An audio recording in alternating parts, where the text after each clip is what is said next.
The story begins on a clear sunny day. The boy looks ahead and sees something that makes a wide smile bloom on his face. The girl with a sweet smile led him to a small settlement and joyfully welcomed him to their village. A week ago, on the outskirts of the royal capital, Alfred Raint, a veteran mage with almost 30 years of experience and an S-class mage, secluded himself and was simply resting at home. Suddenly, someone knocked on Al's door. The words, "I'm coming in," sounded. The boy turned around and immediately recognized Lucas's voice. Under his door stood a girl with two ponytails. She asked if Alfred was still doing nothing, and turned out to be Luca, a swordswoman and healer, an S-class adventurer. Luca said with a smile that Cruz and Urena had already managed to defeat the monsters, and Alfred added that the guys hadn't changed at all and were still just as energetic. Luca laughed and asked what Al had been talking about. She said he sounded like an old man. That man asked again if he was really that old. Suddenly, Luca asked about Al's knee. The boy rolled up his pants and answered sadly, "It hurts, but there's nothing you can do about it." The girl sharply said that the boy was a liar and that at the party he had been too active, and Alfred thought she was too perceptive, as befits a healer. He thought it was too meager a reward. For the young team of heroes, which included Al, the victory over the Demon King became a long-awaited conclusion to an exhausting journey. Alfred distracted the king while the heroes finished him off. When the king was almost down, he suddenly dealt Alfred a powerful blow. Alfred was shot in the knee, and they instantly became heroes. The boy finally received recognition and brilliant medals from the royal family itself and the Adventurers Guild. He was awarded the first S rank in 200 years. Alfred could not express his gratitude in words. Lucas said that the boy's knee would never heal throughout his life, and even healing magic would not help, and the boy lowered his head and said he did not expect otherwise because of the Demon King's curse. When Luca touched the boy's knee, he gasped. The girl turned away and said to him, "Don't strain yourself so much." Alfred wondered, did she come just to laugh at him? The boy took the medicine that Luca put on the table, was surprised that she went to such trouble to bring it to him, sighed, and laughed. That was so like Luca. He collapsed onto the bed. Alfred had traveled for years and was sure he deserved this rest. Lying on the bed, he thought that his knee hurt. Suddenly, a man burst into the room and sharply spoke to Alfred. He wanted to ask the boy something. Alfred instantly stood up and became alert, thinking it might be Lord Marshal. The boy loudly asked what happened, and the man said he wanted Alfred to create and lead a magical night order. He said that although the Demon King was defeated, monsters still swarmed freely, so he wanted to entrust this to Alfred because of his achievements and experience in every sense, and the boy awkwardly thought that it was a great honor. He admitted to himself, in such a state it would be hard for him to fight often. He lowered his head, whispered "thank you," and fell silent. Lord Marshal, after a short pause, understood, said, "That's unfortunate," and added that he would like Alfred to teach magicians at the royal court. The boy had a bad feeling, but in the end he was persuaded, and he did come to the party. Someone there suddenly recognized him, Lord Rint himself. Alfred froze in surprise, seeing before him the great guild master. The man smiled and said he had intended to visit Alfred but couldn't. The boy asked what difference that made. The guildmaster admitted that he plans to create a new adventurers guild on the former lands of the Demon King. He wanted Alfred to become the full-fledged leader of the guild, and smiling, suggested thoroughly discussing all the details. Throughout most of the evening, many people approached him and said something, and Alfred kept thinking how bad it was. At the end of the evening, he finally returned home, and as soon as he entered, collapsed onto the bed. His knees still hurt badly. He was rolling on the floor thinking that no one here would let him rest. He did not even suspect that S-rank would become such a problem. He promised a lot to the king and the country, but this was already too much. His recovery was more important than these matters. He lay on the floor and tried to figure out how to thought for so long that he didn't even notice the dawn had come. The next morning, the boy sat on the bed, got ready, grabbed his backpack, and left the house. Alfred was going to leave the royal capital. After a night of reflection, he understood. Even a vacation would not calm this fuss, so he decided everything will be fine if he simply takes the task from the guild. She chooses tasks according to 3 simple rules. First, it must look easy. Second, be from some village as far from the capital as possible. Third, last long and take a lot of time. When Alfred found the appropriate form for the task, he approached the registry and informed them about it. The girl smiled, looked at the form, and a bit surprised, said that this was exactly what he wanted to accept. This was an F-rank task for adventurers of their level. It requested guards for the village. Boars and wolves constantly attacked and caused them a lot of trouble. The travelers were fed and given shelter. Alfred smiled and said that this was exactly what he needed. The girl turned away and said that early in the morning she would be there alone and maybe she should consult with the authorities. Alfred assured her that everything was fine and it was urgent, so she had to agree, and this pleased the boy. The reward was small, but he didn't care. Even doing nothing he would benefit. because now he had a rank, and he thought he would enjoy a simple rural life. A week passed, and Alfred finally reached the destination. Getting off the transport, he squinted and thought that he would have to walk the rest of the way. His knee hurt, but if he walked slowly, he would endure. The boy was beaming with happiness. The weather was simply wonderful for a walk. After 3 hours of wandering in the forest, Alfred realized that there were only trees around, and suddenly he heard loud sounds. Alfred instantly recognized the sounds of an animal and a person, and when in that direction, everything sounded bad. Suddenly, a girl's voice rang in his ears. She was shouting that she would not give up so easily. Standing aside, the man could not help but notice. The girl had incredibly beautiful pointed ears, and she did not yield to the wolf. "She is an elf." The boy thought she was brave, but in reality her knees were trembling. Suddenly, the wolf attacking the elf sensed some kind of smell. The monster immediately turned to Alfred and barked loudly. The boy decided that it was interested in him. He stepped forward and resolutely said that he would handle the monster, and Alfred believed that with such enemies, one could manage even without magic. The monster lunged at the boy to attack, but Alfred grabbed the wolf by the snout and slammed it to the ground. The wolf got scared and ran away. Suddenly, Alfred heard a girl's voice. She thanked the boy for his help, and Alfred said that everything was fine. He asked how she was feeling. The girl replied that she felt good. Suddenly, the elf said that her name was not you, but Millet. Alfred immediately apologized to the girl. After that, he introduced himself. Millet broke into a wide smile and sincerely thanked El. That man was a little surprised. He had traveled for years and was used to words of gratitude, which always pleased him. Alfred smiled broadly and said he was glad to hear that, and then the boy asked what Milk was doing in such a dangerous place. The girl said sadly that her younger sister had a high fever and was in great pain, and the village had run out of medicine, so she came to gather medicinal herbs. The boy understood her. Millet wanted to say something else, but Alfred interrupted her and firmly said that although it did not look like it, he was actually a doctor. The girl whispered that everyone in the village said it was dangerous there, wolves would appear, but if Millet did not cure her sister, real trouble would happen. Alfred asked if that meant the girl was gathering herbs, but Millet said no, this year there were many wolves, so she should not have come here. The wolves and monsters have already eaten everything. Alfred gloomily asked if that meant everything was in vain. Suddenly the girl said she was sure that if she went deeper into the mountains, she would find something. Alfred, stunned, asked if she would really go there alone. The boy thought it was terrible. Although it was summer, noon had long passed. Alfred was not so callous as to leave brave Millet alone. But if he helped her, he wouldn't make it in time at the village gates close at sunset, and the boy did not want to sleep outdoors. However, if they parted here, the girl could be eaten, and Alfred's conscience simply would not allow that. Millet was already about to leave when Alfred suddenly called her and asked for permission to help with the study of herbs. The girl was surprised. Alfred smiled and said he was in no hurry and it would be more convenient with an adult. Hearing this, Millet smiled broadly and sincerely thanked Alfred. He said, if she knows, let her simply tell him where these herbs grow. Suddenly, Millet grabbed his hands and immediately let go. Alfred told her not to rush like that. He thought that the elf seemed to be glowing with happiness.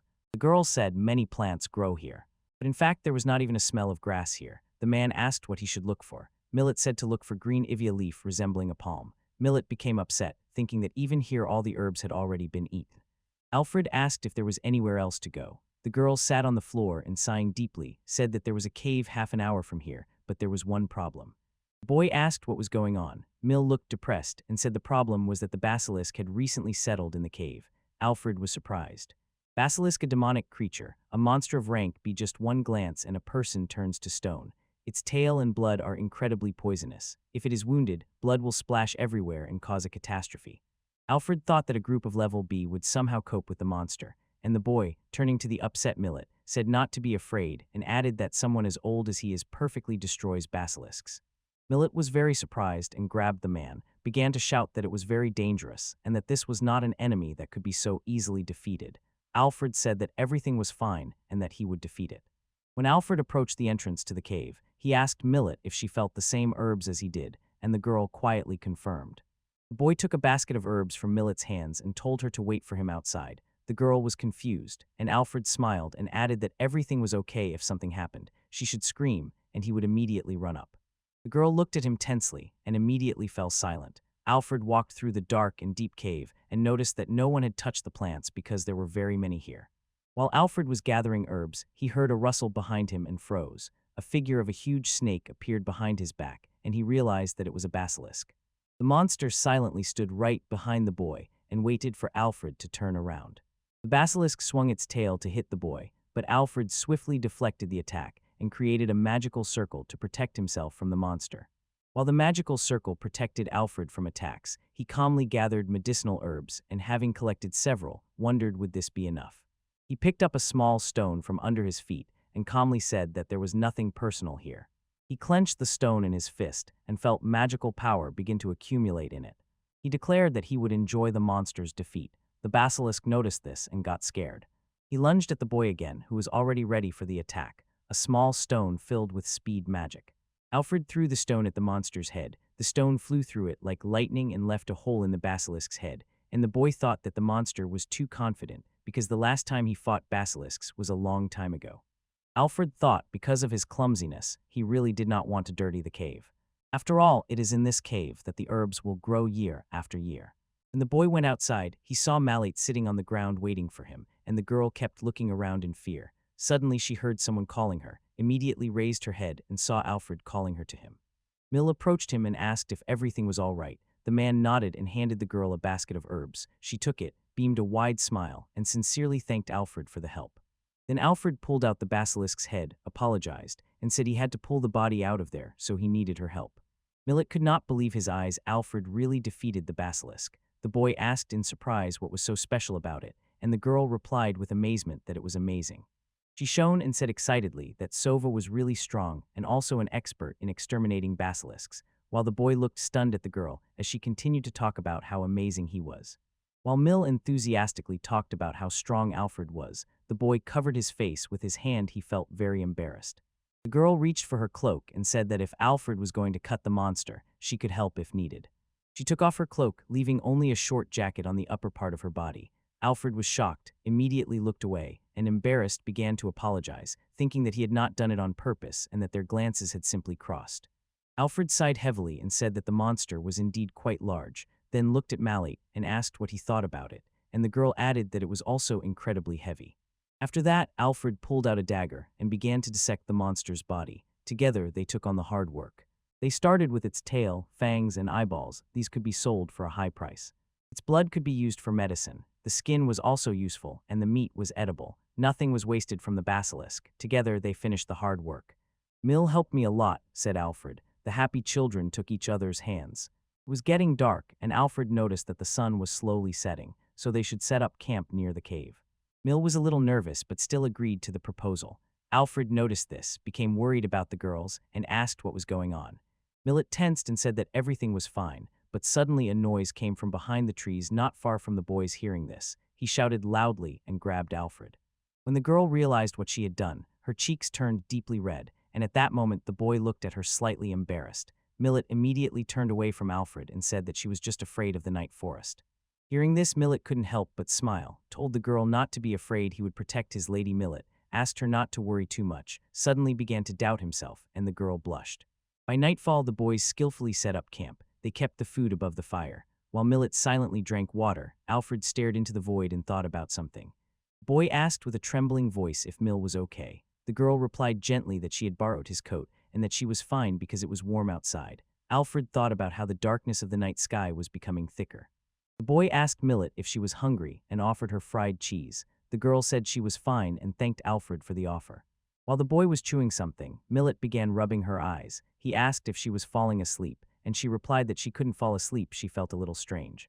Alfred guessed that she was not used to spending the night on the street. Suddenly, the girl asked him why he ended up in this place. He did not understand her question. She reminded him how wolves attacked her. Alfred said he was heading to the village where he accepted the task. The girl said she understood. After that, silence fell again. The girl anxiously asked if everything would be all right with the task because he was late, and Alfred calmly said that it seemed there were no time limits on the mission. Millet was delighted and asked where he was going, adding that if it was not far, she could accompany him. The boy said that this place was called the village of Merg, asked if Millet knew about it, and the girl smiled and gladly said that it was her village. Alfred was surprised, but he felt relieved. It seemed that from now on life in the village would become simpler. The girl asked with curiosity if this meant that Alfred would live in their village for some time. The boy confirmed. After that, they fell silent again, and Millet looked at Alfred and quietly laughed. Did the guy notice this? He sincerely believed that being a guard was not so bad. It was a job where he could protect people's smiles. He was going to savor this life, letting a light carefreeness into his soul. Alfred is an experienced wizard who revived the Demon King, but at the last moment he was struck by the so-called immortal piercing arrow, and fearing for his life, he decided to rest. The higher circles of the aristocracy could not tolerate him, so he had to leave the royal capital. He chose a rest befitting a true protector of the village. Thanks to Millet, he reached the village safely without incident. When Alfred stepped over the village gates, he immediately noticed what a beautiful place it was. Millet smiled, thanked him, and said she was sure Alfred would soon get used to it. When Millet returned, the villagers rejoiced and ran up to the girl, asking how she was. Millet apologized for troubling them, and the children who approached asked who the man behind her was. Millet loudly drew everyone's attention and exclaimed, "This is Alfred." She added that he was very strong and kind and had saved her before. Alfred listened to her with surprise. She told that he helped her gather special herbs and watched over her all night without closing his eyes.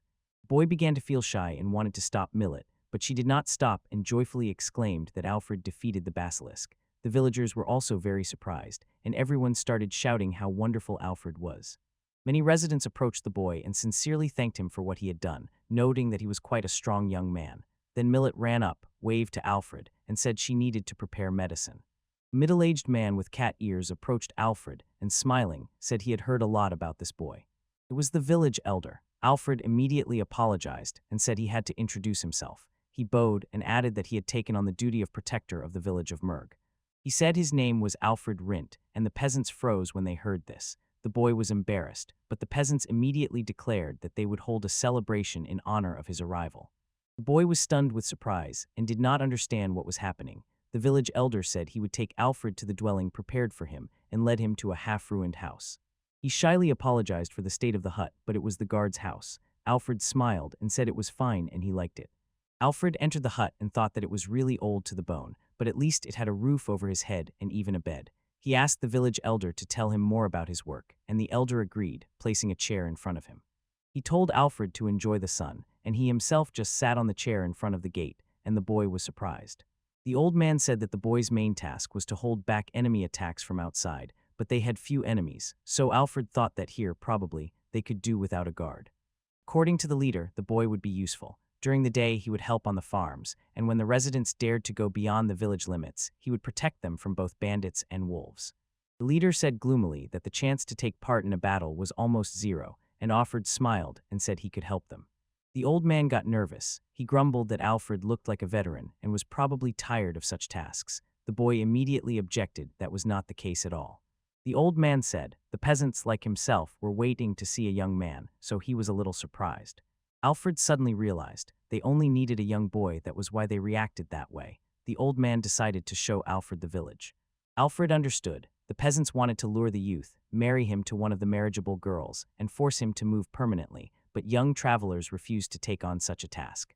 The chief inquired why Alfred decided to become a guard. The boy replied that he had previously injured his knee. The old man added that in that case, Alfred could rest in the local hot springs, as it helps wounds heal.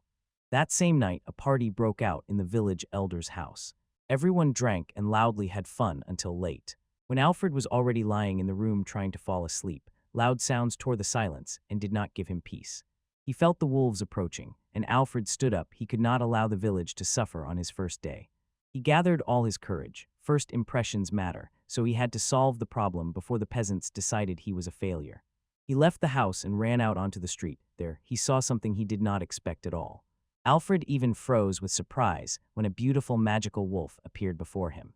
Alfred, though a veteran, could not believe his eyes had never before seen such a magnificent wolf. Among ancient magical beasts, there are those who can use magic. The wolf lunged forward, growling loudly and attacking Alfred with magic. The boy covered his face with his hands. A magical howl rang out. An ordinary adventurer would have frozen. The wolf lunged at the attack again, but Alfred grabbed his muzzle, threw him to the ground, and kicked him. A pack of wolves repeatedly attacked the boy, but he dodged and easily defeated them. He imagined them as magical until their leader appeared, this huge wolf, and only he could perform magic. By the number of these wolves, it was clear there were about 20 of them. It seemed they would never end. Each of them obeyed their leader. He decisively headed towards the leader. The boy decided that if he unleashed thunderfire here, it would cause a fire, and he wouldn't manage with water. He decided that this was the best choice. Alfred unleashed an avalanche of accelerated magical barriers on them. After the attack, the boy froze in surprise. He couldn't believe the wolf managed to dodge. In a moment, the wolf was behind Alfred. Alfred said that this was not bad at all. He smiled fiercely, turned around, and finding it amusing, began to attack him. He used magic again with a powerful blow. He hit the monster's stomach, and the wolf couldn't withstand it, flying back. He somersaulted backward. Alfred said grimly that he would gladly kill them all, but if they themselves left the village of Mergo, he would let them go alive. This monster was so strong that it possessed magic, and therefore understood human speech. Alfred said that he was a wizard, and if he had unleashed all his power from the very beginning, now all the wolf's followers would be dead. He said that he could exterminate them all, but if he did, there would be more wild beasts and they would start destroying the fields, so he lets the wolf and its pack go. He decided that killing everyone was a waste of time. He only needed one thing for the wolf to obey him. Suddenly, the monster stood up. Suddenly, Alfred heard the wolf say that it understood everything, and then called the boy very strong. The boy realized this was telepathy and froze in amazement that the wolf could do that. The wolf admitted it was his mistake. Alfred did not hide his surprise at such obedience, and the wolf was upset. Even he could not make Alfred more serious. The boy stopped the wolf, looked into its eyes, and sincerely said that he respected its strength and wisdom as a magical creature. He introduced himself as Alfred Rint, and the wolf admitted that it had no name and asked Alfred to give it one. The boy thought for a moment, then said that he wanted to name the wolf Gilgil, and the wolf paled. The boy felt that this was not right, so he suggested a fluffy variant, and the wolf began to lose patience and get angry. He noticed that the animal showed no hostility and decided he liked it. The wolf said that from now on his name was Femi and swore that as long as he was alpha, they would not attack the village of Mergo. He said that he was doing this to apologize to Alfred's people for disturbing them. The boy said he was glad about this because he thought the peasants were scared and needed something to calm them down, and Femi asked if the boy really wanted the wolf's head as a trophy. Alfred turned pale, then the wolf said it was a joke. Suddenly the wolf spat something out. Alfred picked up a sharp object from the ground. Femi said that if the boy showed it to those people, they would understand. Alfred lay in bed thinking that the magical wolf was not bad at all. Its size and strength were impressive, and it was also intelligent. In the moonlight, Femi's skin shone beautifully with gold. Moreover, Alfred found it soft. The boy felt a pleasant touch on himself and thought that it must be so, as if he had touched the wolf. Suddenly his face became wet. The boy jumped out of bed and wondered what it could have been. Femi settled right in front of him. The boy fell and asked, "What is happening?" The wolf used telepathy again and said that it was rude. The boy got scared and asked, "Are you the same magical wolf Femi?" The wolf confirmed this. Alfred was completely confused. He did not expect Femi to become so small, and the wolf proudly wagged its tail and said that it was indeed so and that it pleased him very much. He wanted to explain why he had returned here, but Alfred began to stroke Femi. The boy sincerely admitted that he could not help touching Femi was too soft, and the wolf got angry, sharply saying not to treat him like a dog. The boy ran his hands over the wolf's body and suddenly felt that he was incredibly thin. The wolf said he had a request. Alfred understood. The wolf meant that in case of any concerns, he could turn to Alfred. He did not expect Femi to approach him the same day, especially considering that the wolf had strained so much to change form, but a promise is a promise. He asked what exactly Femi's had requested. The wolf quietly admitted that it was hard for him to talk about it, although once this place belonged to magical wolves, but now everything had changed. After the death of the previous king of wolves, wild boars became bolder and began to attack more often, so the magical wolves had to retreat. Alfred understood why the previous generation of Femises called this land home. Femis, who became king of the magical wolves, sent a group to fight them, but the chief magical boar turned out to be strong. They could no longer graze on those lands. Alfred understood why Femi was so emaciated. The wolf fell silent. The boy felt that calling them thin was wrong. The wolf said that because of this they decided to attack the village, but Alfred stopped them. The man said he was just lucky. Wolf said in a firm voice that this was a race against time. Femi admitted that he wanted Alfred to share his power with him and others. The man covered his face with his hand and said he didn't care, but he couldn't imagine that a magical wolf lost to some wild boar. Femi said that they are very strong. Alfred agreed. He thought how cute this wolf was. Femi said that even Alfred himself did not feel her presence, so his ability to sense presence rather resembled a plant. The boy froze in shock. He didn't even feel that the pack intended to kill. The boy whispered that he had no other choice. He had to agree to the wolf's offer. Femi happily said that he was very proud of Alfred. The man left the room and said it was late and that he was going to sleep. He asked the wolf to take him to the boar the next day, and then Femi suddenly thanked Alfred, which surprised him greatly. The boy looked around and gently said goodbye to Femi. He thought that this wolf was really very understanding. Alfred lay down in bed again, but he felt cramped because Femi lay down with him. The boy waved his hand. It seemed to him that it didn't matter. He asked why wild boars were so strong, and Femi himself did not know. Alfred remembered how everyone froze in shock when he showed Femi's fang. The wolf didn't even flinch. The boy said he heard this from the village elder when he showed his own fang. But a thought crept in. Did Femi really consider Alfred his master? The wolf suddenly raised an eyebrow. Such a question surprised him. He quietly cuddled, and the boy muttered that Femi was acting like a dog again, and he just wanted the wolf to stop doing that. The next morning, Femi licked Alfred's face, persistently trying to wake the boy up. Suddenly, someone asked the boy if he was not sleeping. Alfred greeted Millet, who was standing by his door, and the girl wished him good morning. She also said that she brought him breakfast. Alfred thanked her and said he definitely wouldn't starve. Suddenly, the boy noticed that Femi started circling around Millet's feet. The girl laughed, exclaimed how cute he was, hugged Femi tightly, and said she was sure her younger sister would be happy to see him. Alfred said that the wolf's name is Fem. The girl asked again if he took her with him. The boy replied that it might seem so, but in reality, he is the king of the magical wolves. Millet was completely stunned with surprise. Alfred suddenly stopped it, thought he had scared the girl. Then Femi used telepathy and introduced himself. Millie said with surprise that it couldn't be, and the wolf spoke, and the girl began to pet them. She said the wolf was incredible. She continued showering him with compliments. Alfred thought everything was fine because Melee was happy, and after breakfast, at the request of the king of the magical wolves, he told the village elder that he wanted to tame the magical boar. The peasants made Alfred work hard. They wanted to eat wild boar meat and said they would wait for him. When Alfred left the village, he asked Femi where they should go. The wolf led the boy along the path. Suddenly, Femi froze and began to grow, returning to his usual appearance.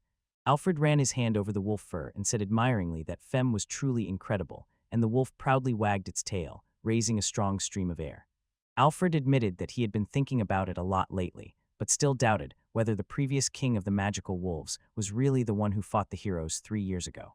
Femi said that it was not true and that the previous king was his son.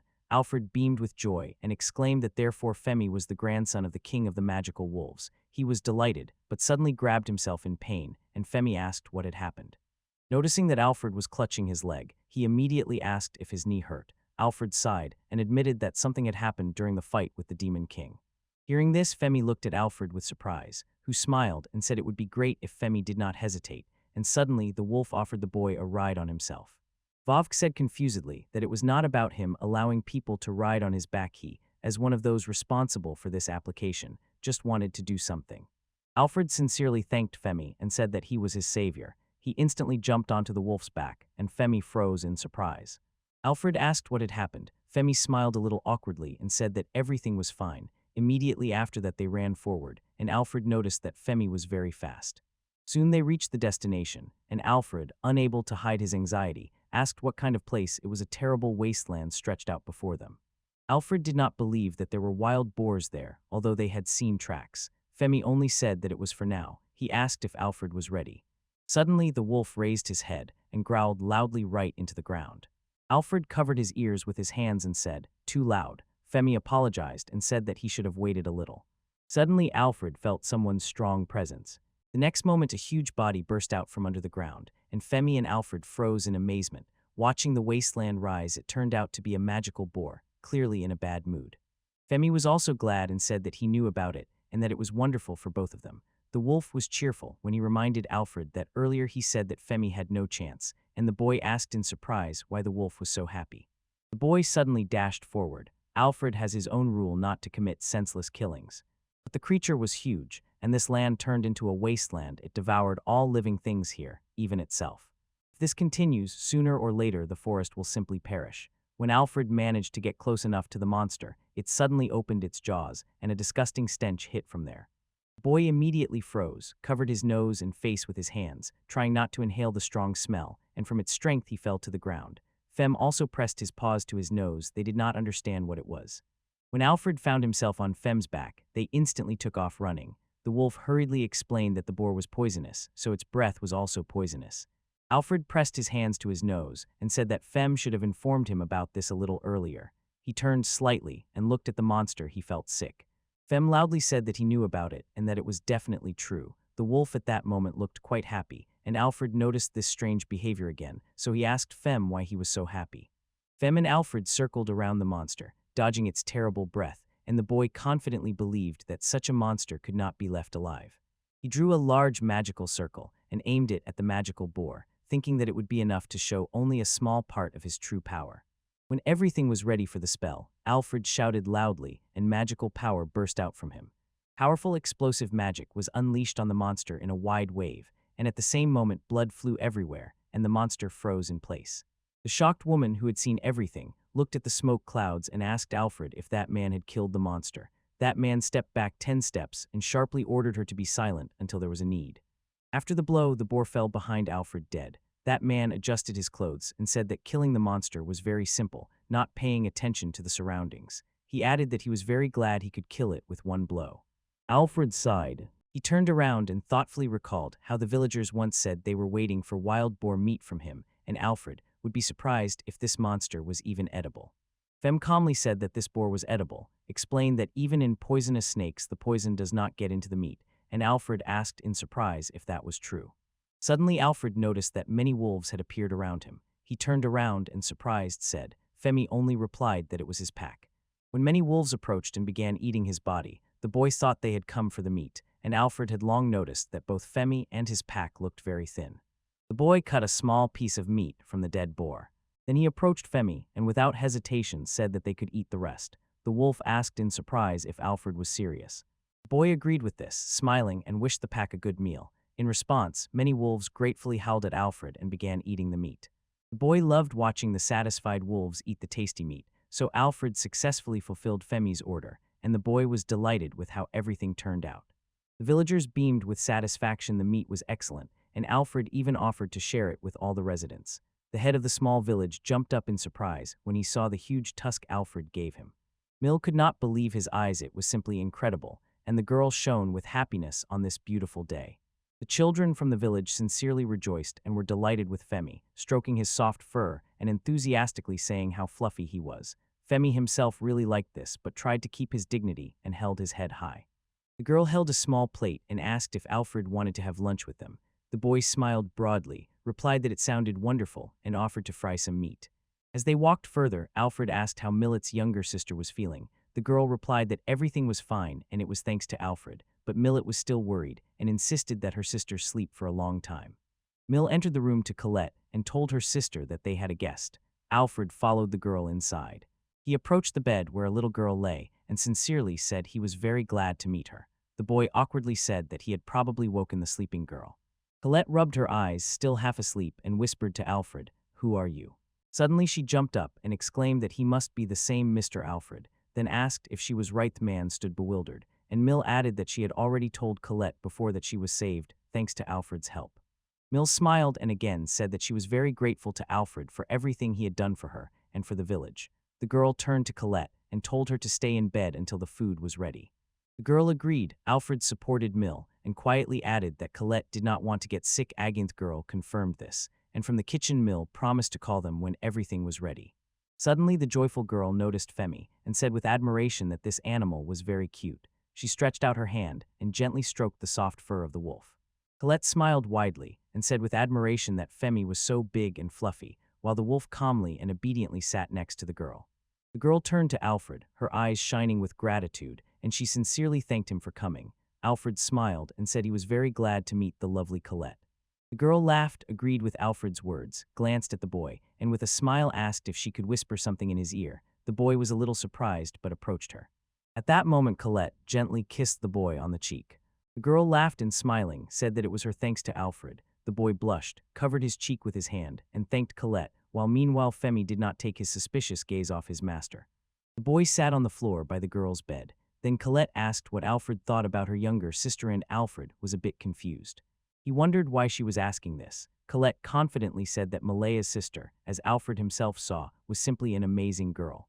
She said that Malice cooked simply delicious food, and the girl was extremely kind and skilled in everything, for example in laundry and similar matters. Colette also said that after their father's death Malaya became a doctor because she wanted to take care of her sister.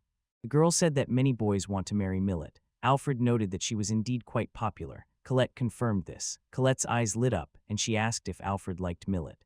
The boy suddenly realized that he had never thought about her that way before, so he did not know what to say. Suddenly Colette said that she was sure her younger sister liked Alfred.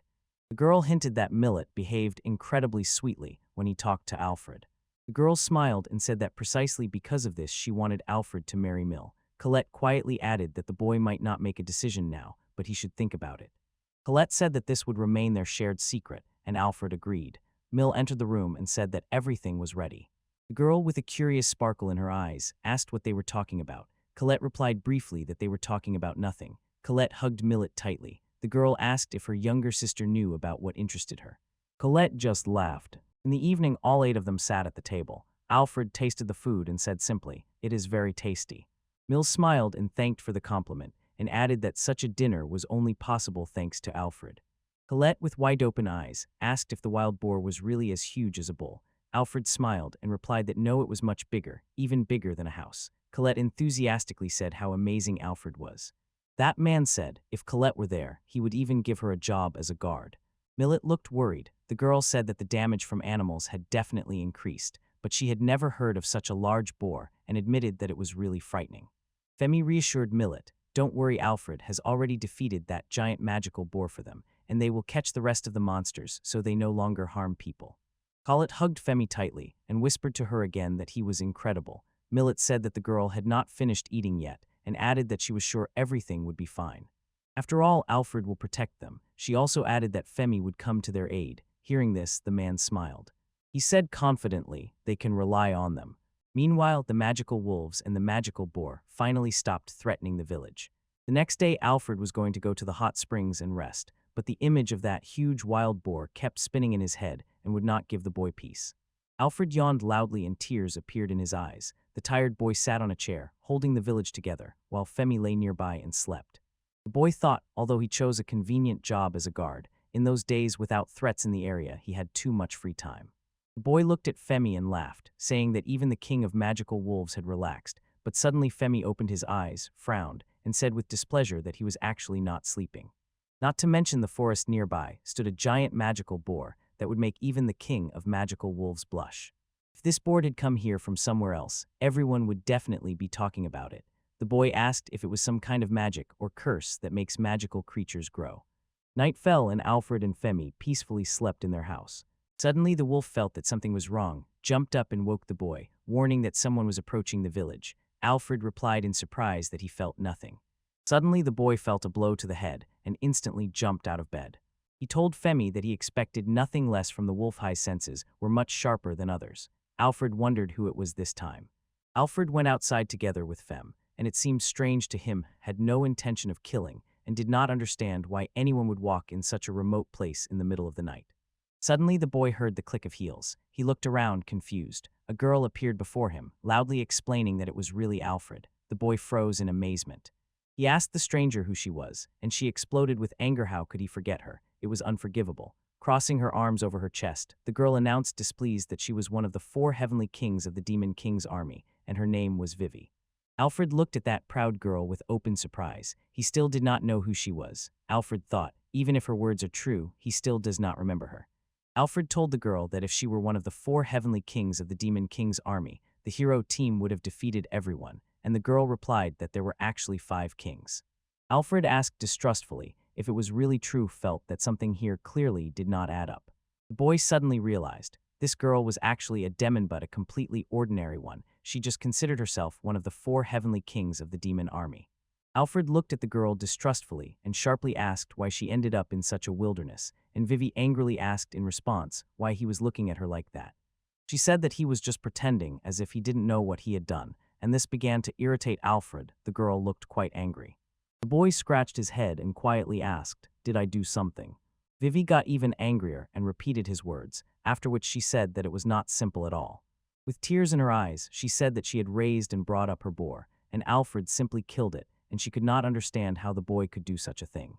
When Alfred looked at the girl in shock, Vivy coldly said that he did not even dare to say that he had forgotten it. Alfred got angry, pointed at the girl with his finger, and said that it was all her fault. Hearing the accusation, Vivy was surprised. The girl froze in shock and whispered that she should actually be angry. Alfred shouted at her to be quiet. By enlarging that hole, she disrupted the ecosystem and put everyone in danger. The girl sighed deeply, raised her hand with a spell, and coldly said that she did not need to worry about the problems of ordinary people, after which she declared that now Alfred would disappear from the face of the earth. The boy tensed and raised his hands to protect himself. At that moment he noticed that Vivy was casting a spell, and closing his eyes, thought that nothing else could be expected from a demon. He noticed that Vivy had incredible magical power. Alfred also thought that only a novice would risk pronouncing a long spell right in front of an enemy. The boy rushed straight at Vivy, who stood motionless and was reading the spell. He shouted loudly, and the girl, noticing this, got scared and did not understand what was happening. The next moment, Alfred suddenly knocked Vivy off her feet. After that, the girl flew backward, and lying on the ground, cried and asked why he did that, saying she was completely sure Alfred was a wizard. The boy replied that breaking the spell was the most important thing. The boy hit Vivy, barked that she had no right to show herself after causing so much trouble for ordinary people, promised to fix her head, and the girl screamed in fear. Suddenly Alfred froze in place. Vivy cried loudly, and her feelings grew into a blazing ball. Alfred instantly dodged the attack but was also surprised. Behind Alfred, a fireball flew past and fell right into the boy's hut. Alfred shouted in panic, not understanding what was happening. He tried to extinguish the fire with fire magic. When the danger receded, he turned to Vivy in a threatening voice. "Don't think that after this I will just let you go." The girl wanted to say it was unintentional, but at that moment Fanny grabbed her by the leg and began shaking the demons from side to side.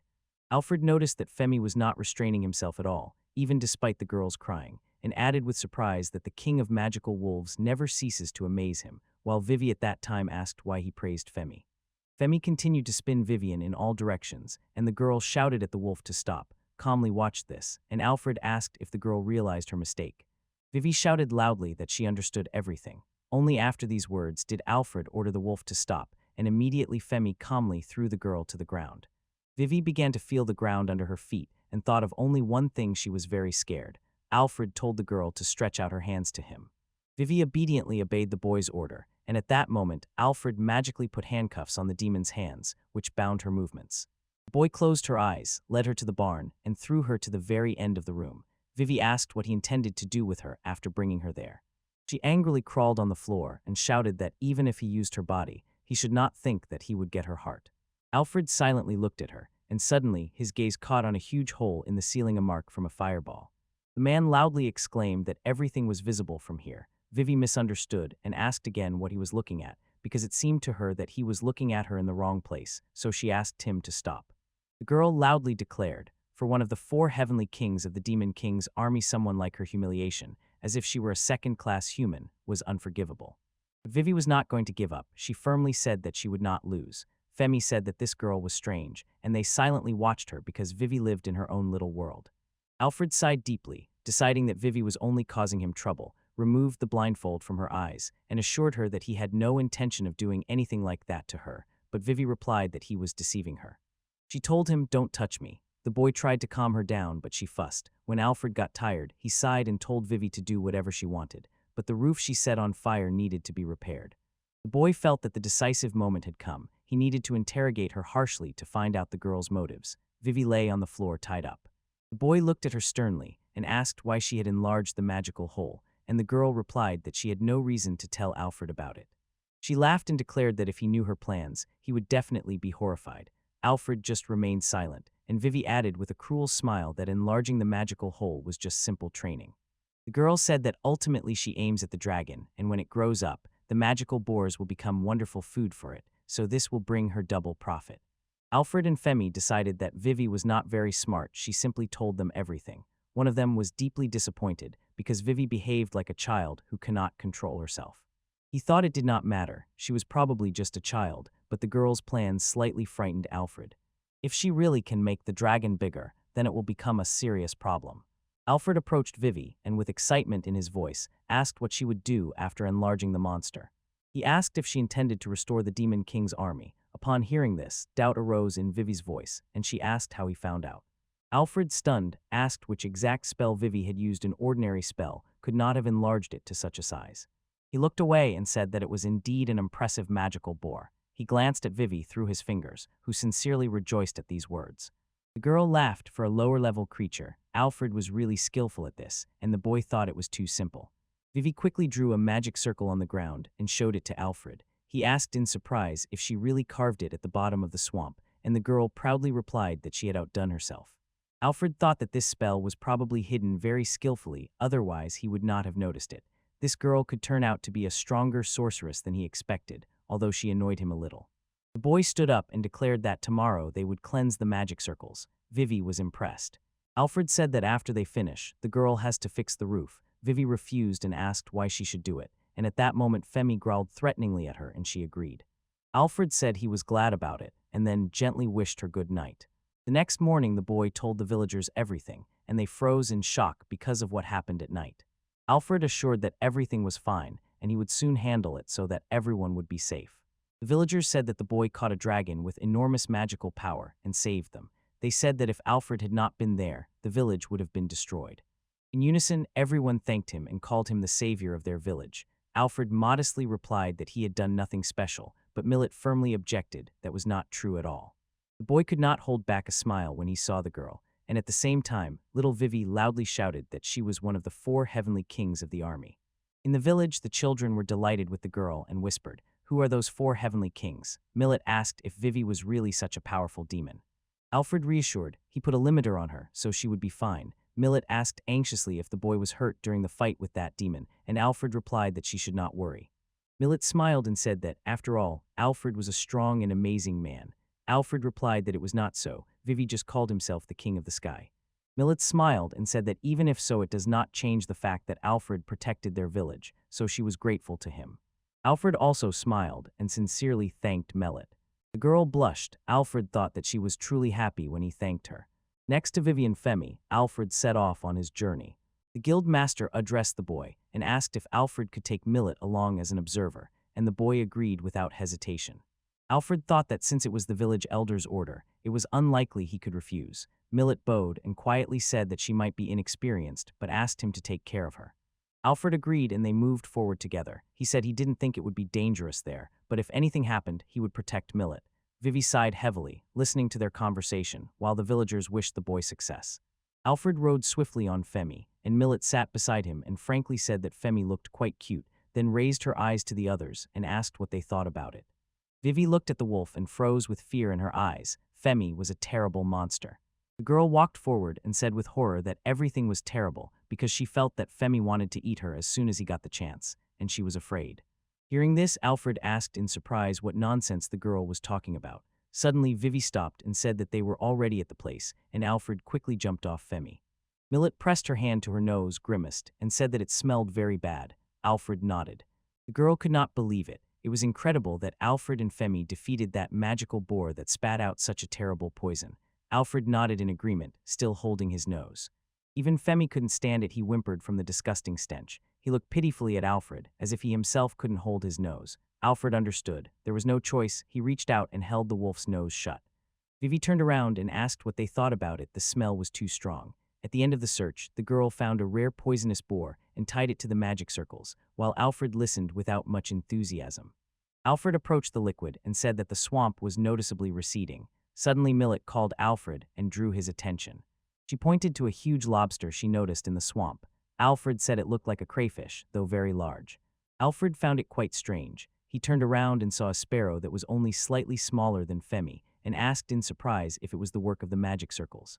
Vivy, with a satisfied smile, asked if he finally understood everything, and explained that the magical energy from the circles, which had accumulated in the well, had already begun to spread throughout the area.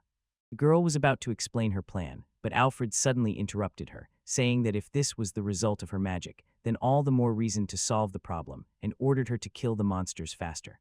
The man threw a bucket at her and roughly ordered her to remove all the dirt from it. Vivy lifted the bucket and snorted that it was nonsense, but Alfred sternly said that it was her responsibility. She had drawn them, so now it was her turn to clean up. The girl got angry and sharply told Alfred that it was disrespectful. She could not believe he was forcing her to clean up the dirt. At that very moment, Femi growled loudly behind Vivy, and Vivy replied that she understood.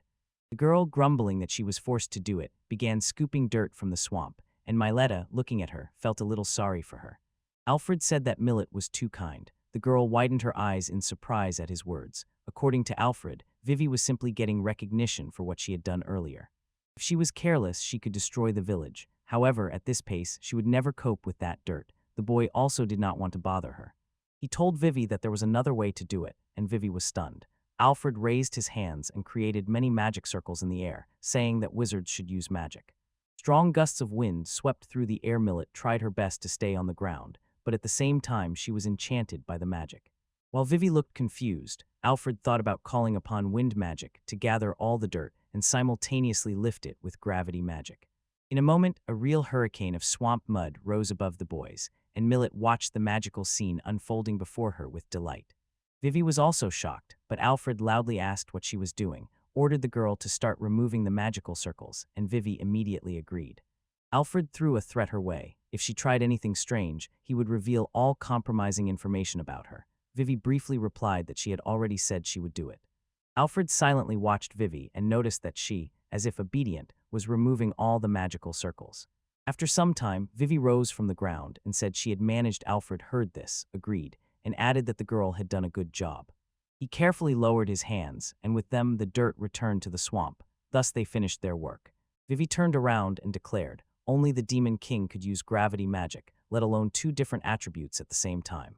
She shouted that if he lost control, even a little, the spell could suddenly explode, and Alfred smiled and said that if these were two elements, it was nothing terrible. If needed, he could use four at once. Vivy froze in shock when she heard this. She asked if Alfred was laughing at her, and he replied that it seemed he did not need to.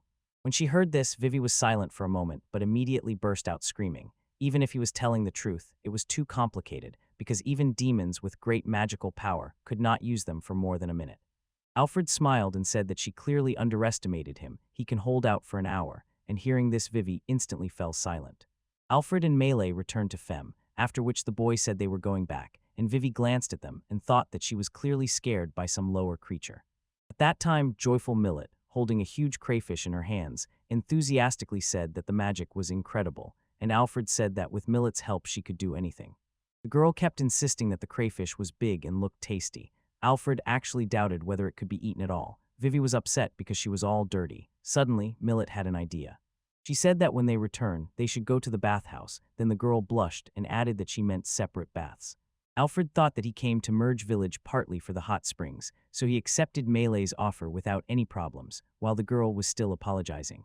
As soon as the boy promised Melee and her younger sister, Colette, to have dinner with them and walked away, the village elder approached and interestedly told him about several good bathhouses.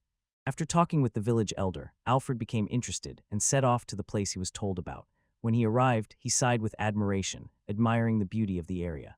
The boy, together with Fem, pressed against the fence and looked at the bathhouse, and Alfred, with shining eyes, said that this was a whole bathhouse just for them.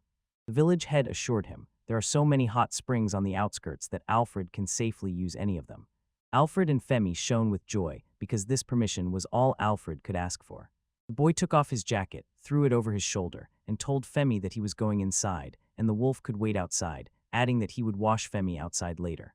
Vovk was truly surprised, and Femi began to beg Alfred, with just a glance, to take him along. Alfred could not sit aside. He firmly hugged Femi and agreed, but added that the wolf should not worry too much and not to get anything dirty, to which Femi sternly replied that, of course, he would do nothing of the sort. Sorry, but I cannot help. This request is about a naked miner. Femi was already about to jump into the bathtub, but Alfred stopped him and said that the wolf would enter the pool only after you wash yourself. Femi froze and said he knew. At first, Alfred poured soap and water on himself, then similarly poured on a rather dissatisfied Femi. The boy quickly started washing Femi, and the wolf clearly enjoyed the process. After a quick washing, they finally immersed themselves in the water and felt the tension melt away. Both sighed with relief. The hot water was exactly what they needed. Alfred glanced sideways and said that it seemed to him that hot water was seeping into his knee. Femi thought for a moment and replied that he really did not understand what he was talking about. Alfred looked at Femi and asked if he correctly assumed that dogs do not like bats. Femi instantly replied that he was not a dog, so there was no problem.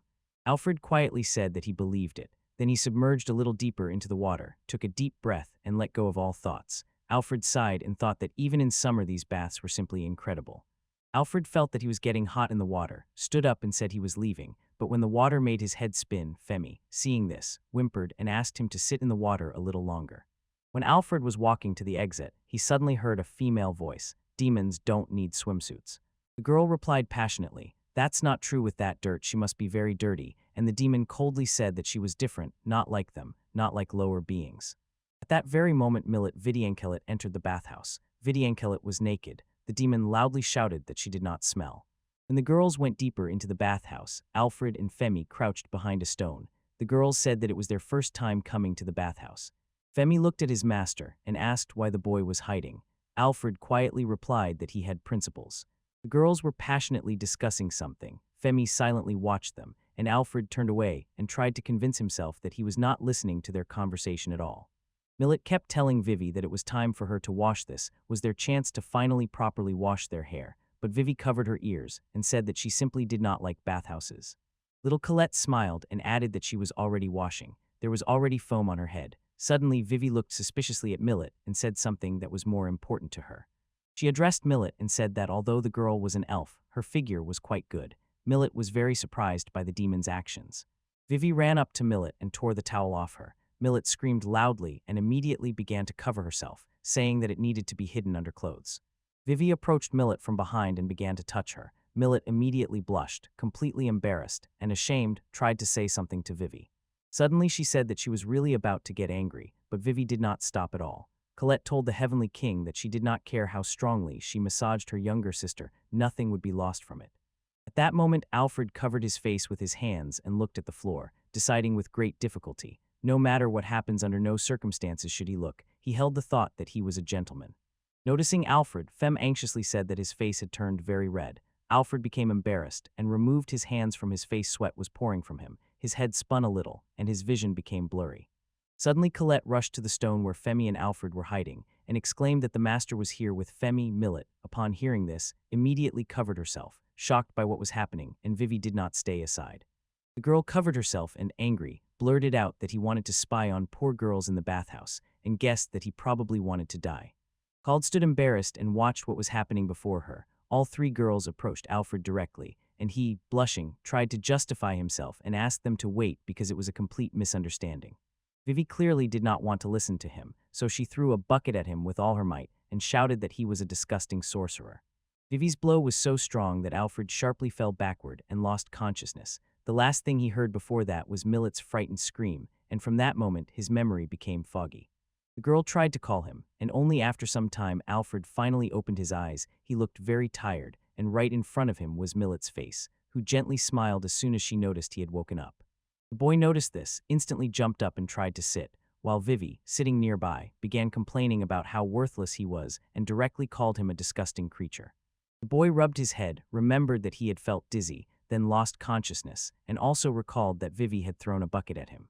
He sighed deeply and smiled, only thinking that it was unpleasant to realize this, but for an S-class sorcerer, it was quite pathetic. The boy thanked them and said he owed them a favor. Millet smiled and said he owed them nothing, but Vivy still found it strange because she was convinced that the bathhouse was reserved for them. Alfred objected, no, because the village head also recommended this place to him, and he was 100% sure that the bathhouse was reserved for him. Hearing this, Vivy frowned. Suddenly Colette entered the room riding Femi and asked if the master was feeling better. Millet said that the village head had told them the same, only through Colette. The girl turned to her sister and asked if it was true. The girl smiled broadly and said she had heard about it from the village elder. The man advised the mister to go to the hot springs and added that Colette and the others could go there after the boy. Vivy and Millet claimed that the girl told them something completely different. Earlier, Colette shouted at them that the village elder said they could go to the bathhouse, and she really wanted to, but the girl got confused. Millet blushed and embarrassed, said that there had been some misunderstanding, and she was very sorry. Little Colette shouted that she was very sorry. Alfred suddenly noticed that he was dressed, and did not remember changing clothes earlier. Millie grabbed the boy by the shoulders and asked how he was feeling. The girl promised that she would immediately bring him water, and Alfred nodded, smiled, and sincerely thanked her for her care. Mill smiled broadly and said that these hot springs are rich in the magic of enchanted minerals, so wizards easily get intoxicated here. Alfred remembered this. Colette quickly ran up to Alfred and called him several times. The boy asked anxiously what had happened.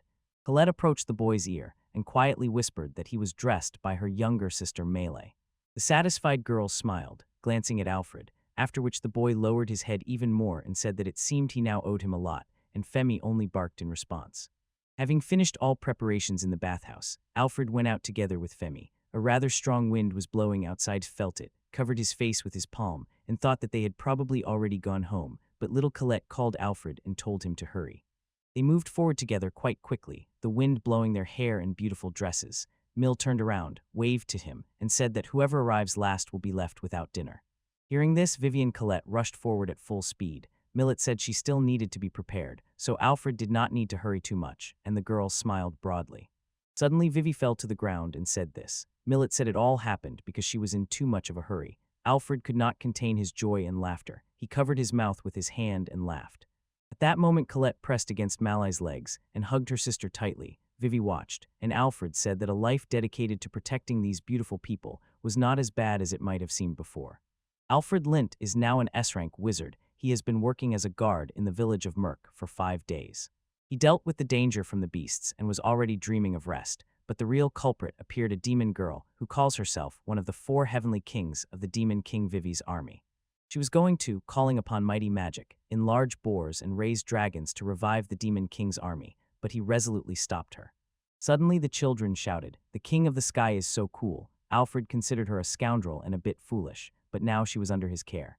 Alfred really wanted to ask the elder person about re-education. He thought it was better to leave her under their care for now.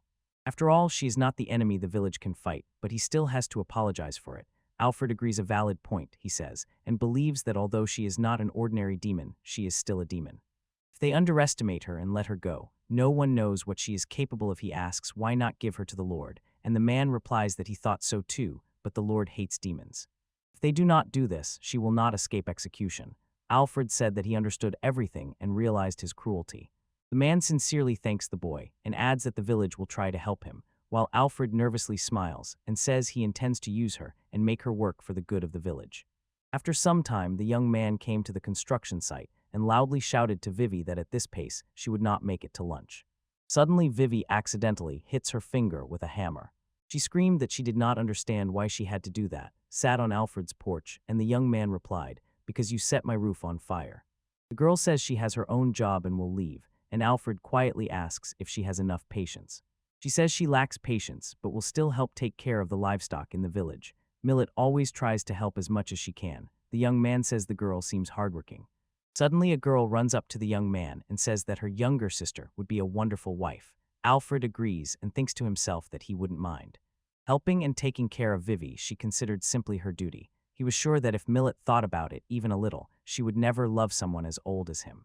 Millet quietly admitted that she had already thought about it, but if they use Vivy's magic circles, will they be able to get a lot of meat? Alfred waved it off and said, "Yes, these livestock are just ordinary animals, not at all like those magical creatures." Millet asks, trying to understand, was the crab a magical creature? Alfred answers, "If you think about it, it's quite possible." Vivy overhears their conversation and says that everything related to circles comes easily to her. Millet replies, "I knew that." The young man says they will come during the day and try to do it, and Millet thanks him and says she will wait. Vivy shouted to the boy not to decide everything by himself. She considered him a lower being. The boy replied that supposedly that girl said she could do everything. Vivy responded that she never said she would do it. Vivy proudly says that she is one of the 4 heavenly kings of the demon king's army. She is an important being, and they should serve her. To make her do manual labor, the young man must be a real impudent person. The boy disdainfully glanced at the girl, approached and took her away, and Vivy only said that it was good, a little walk wouldn't hurt. Soon the roof was completely repaired. Alfred said there were a few flaws, but she did everything herself. The work turned out very well, and Vivy wiped the sweat from her forehead, saying there was nothing strange about it. Alfred says that after a short rest they can go to the farm. Vivy says she doesn't want to. After a while they were met by Millet, who said she had been waiting for them. They were preceded by a cow that made a sound. Millet laughs and says calmly that they are ready anytime. Vivy screams because the cow is so big. Alfred adds that in that case Vivy needs to hurry and make circles. Vivy did not understand why she had to do this for some lower creature. She was exhausted, and it was incredibly hard for her. At that moment, the girl crossed her arms over her chest. Alfred thought he could make Femme growl at her, but it didn't work. If the girl couldn't, he couldn't do anything. His task was done, and Vivy said she never said she couldn't. Alfred replied that he thought with Vivy's strength it would be easier to increase the number of livestock, but it turned out it was not that simple. Vivy calmly said that for her it was obvious and easy. Alfred turned away and said that it was too difficult for the girl. Vivy loudly replied that it was not a problem for them at all. The boy said it was okay, and he didn't want to force him. Abusing magic is dangerous, especially for inexperienced wizards. The boy smiles mockingly at this. Vivy got angry and sharply ordered him not to underestimate her. He just has to stand and watch. Millet was afraid of Vivy, so she pushed the girl and sternly told her to go to the open pasture. Alfred smiles. He thinks Vivy is very easy to provoke. At the same moment, Vivy was thinking about circles that form the basis of magical circles, that is, their essence. The girl says that experience is especially important even in the simplest actions. Alfred says that Vivy talks a lot. Millet smiles and says she wants to see how his magic works. Alfred smiles, glances at Millet, and agrees. At that moment, Vivy descends to the ground, begins to perform magic, and suddenly, a magical seal appears on the ground. Then Vivy says, "Everything is ready." Alfred smiled and said that, as expected, the girl always did wonderfully, and Vivy proudly replied that she made the circles twice as big as before. Millet puts his hand on the boy's shoulder and tells Vivy that she is incredible. Vivy smiles, thanks him for the help, and says she did her best. Suddenly a shout is heard. Millet's break is over. Millet tells Alfred that this is bad because she needs to return to work, and Alfred asks why they are not helping the girl. "All right, Femi, if they really can't just leave." Femi barks in agreement. Millet firmly says that God sent him, and Vivy anxiously adds that it is indeed quite difficult, so they should not overexert themselves. Millet said to Fluff and prepare the straw for feeding, feed them until they are full, and generously give affection. Millet smiles in response and says that the cow is happy. Vivy asks if she is really happy. The girl looks at the very happy cow and also asks if she is really happy, after which Vivy becomes embarrassed. Millet warmly thanked everyone for the work. They really saved him a lot of time. After the bath, Vivy said she was hungry, calling the one who was downstairs. Alfred thought cooking was too stressful. He says, "It's okay, we'll eat dried meat." Vivy screams in outrage because the boy made her eat dried meat for dinner. She can't believe it. Alfred is embarrassed and asks the girl not to laugh at that. At this moment, Millet enters the room, apologizes for the delay, smiles, and says that she brought dinner. Entering the room, Mill exclaims that it is wonderful here. Vivy runs up to her and says that she is quite a skillful lower creature, and then Femi approaches the girl and starts sniffing the food. Vivy giggles and nudges the boy, "Keep eating your jerky," but Millet interrupts and says, "There is some for Al too." Soon Millet puts down the food and distributes a portion to each, saying, "Enjoy your meal." In front of the boy is a plate of food. Al, inhaling the aroma, says that this is stewed beef from the village of Merg and very tasty. Thanks the girl for bringing food every day, and Millet smiles and says that it is just her hobby. Vivy smiles and happily says she wants more. In a certain sense, she was generous to Millet. The girl shouted that the king of the sky is really cool. Millet asks about Sova. She still has a lot left, and the boy agrees, saying that he will also take a second portion because he thinks it is very tasty. He has a good job, and every day he enjoys delicious food. With friends, he always has a good time. After eating dinner, the boys wash the dishes, and Alfred thinks that ordinary life makes him happy. Then the girls leave and, smiling, say goodbye to the boy. "See you tomorrow." Alfred looks closely and tells Femi that they are going to sleep. Suddenly, Femi slips between Al's legs and lies down in bed. Al, in his thoughts, sees a bed covered with fur, but it no longer matters. Suddenly, Vivy calls and asks where her bed is. Alfred smiles and jokes that who knows, maybe it will appear when the girl makes it. Vivy in response smiles and tells the boy that he apparently did not even think about it. Then their eyes fell on the bed. Vivy's leg barely twitched, and in a moment Vivy and Alfred rushed to the bed where Femi lay. Alfred managed to plop down on the bed first and laughed, saying that it was his bed. Vivy sat on the floor and shouted at the young man to know his place. In a moment the girl drove Alfred out of the bed, lay down herself and sharply said, "Go sleep in the barn," and the boy did not understand why she was doing that, and then asked if she really wanted him to become serious. After some time, the young man suggested to the girl to make a deal. He would share the bed and give her the place by the wall. Vivy said sadly nothing can be done, warned the boy, "Do not do anything bad." The boy asked what he would think of a person like Vivy, and finally they wished each other good night. Morning came and Alfred woke up. Something was tickling his face. It turned out to be Femi's tail. This story also tickled Vivy's nose. Eventually the agreement was broken. Alfred slept on the edge and Vivy pressed against him. Femi slept on all the pillows. Suddenly the seal in the cowshed, left by Vivy, came to life. Meanwhile, Millet and Vivy did everything to take the best care of the cows, and Femi did not leave Vivy every day. He carried out guard duty and looked after wild animals. When the boy sat on a small folding chair, Mill brought him a new chair. The boy thanked the girl. A farmer passed by and told Alfred that he was doing his job very well, and the boy thanked the man. Finally, the boy had a little free time, but sitting here was best for his knee. Suddenly, a scream broke the silence. Someone was calling Alfred. The village head ran up to him. The young man asked what happened. The man shouted that the cow had become incredibly large. Alfred calmly explained it is natural, because the magic circles were made exactly for this. The man suddenly shouted that they should not be made so large, and suddenly, a loud moan passed through the air. The man and the boy grabbed their heads, stunned and frightened. They rushed there. The boy asked if it was really that big. The man said to Alfred, "Just follow me, it really is huge." They ran at a frantic pace and asked the village head to calm down. Suddenly the young man saw the silhouette of a cow and thought, "This is bad news." The men shouted at Millet with all their might, "Leave the cows, turn back and be careful." Alfred shouted to him, "Don't do anything stupid," and Millet called to the boy that the cow suddenly became big. Alfred, confused, asked Vivy what all this meant. These circles were not supposed to act like this. Vivy smiled and replied that while she had been taking care of the cows for 3 days, she had even improved the magic circles.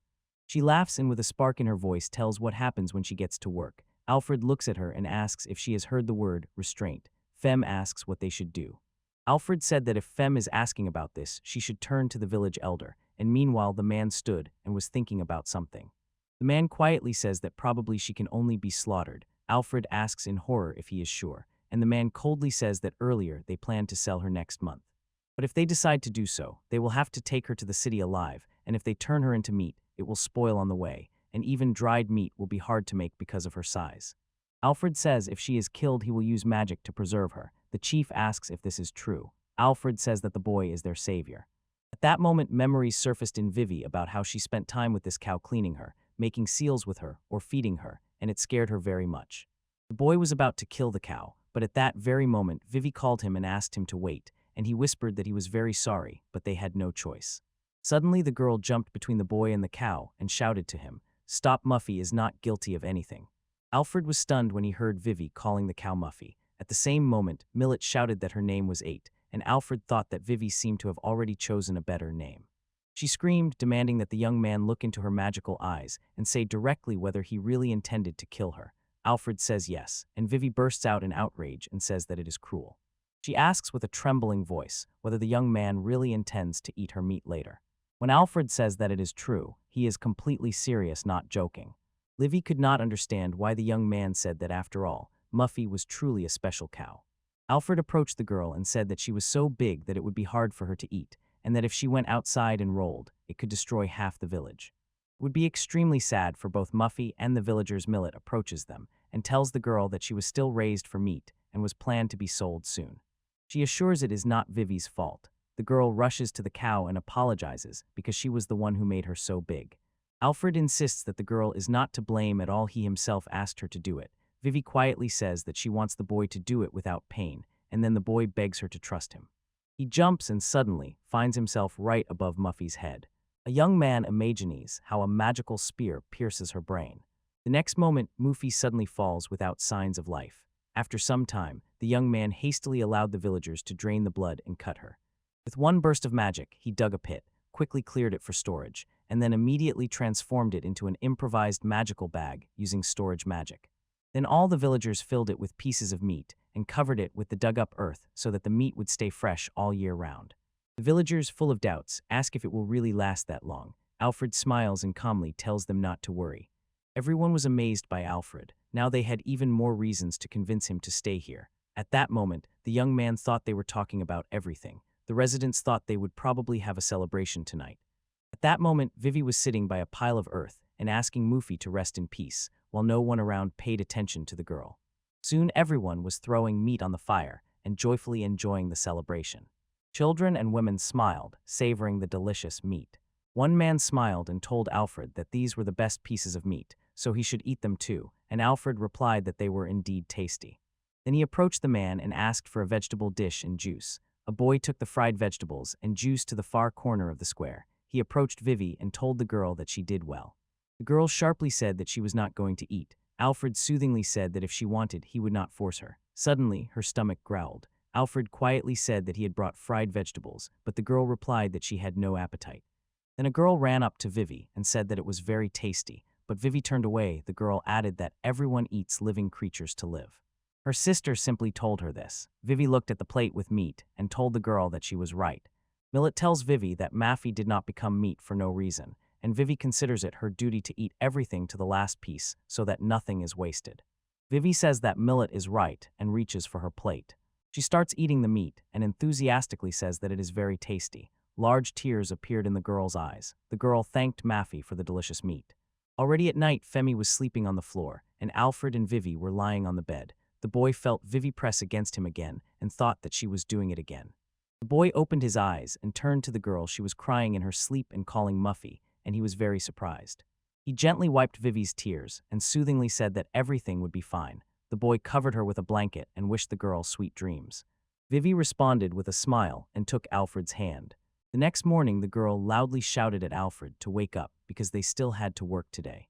The boy got up and began to rub his eyes, then told Vivy that she woke him up very suddenly, asked if she had come to her senses yet. The girl replied that everything was fine, and suddenly Millet came up, saying that she had brought them breakfast. Millet's sister anxiously asked the Heavenly King if everything was okay with Vivy. Vivy embarrassedly replied that she probably made everyone worry herself, and Alfred thought that a good sleep had such an effect on Vivy. He left the room with a smile on his face, thinking that this was the most important thing. Then they had breakfast, and Vivy said she was full. Then the village elder approached them and addressed Alfred with a request, and the young man was quite confused. He did not expect the elder to come. The village headman explained that it was about yesterday's meat. He wanted to go to the city tomorrow to sell it. The young man agreed, and then the man added that recently there had been rumors about the appearance of bandits. That is why he would like to ask the young man to accompany him. The young man replied that the man always sold meat to merchants who came to the village, and the man agreed, saying the merchants would arrive only in a month.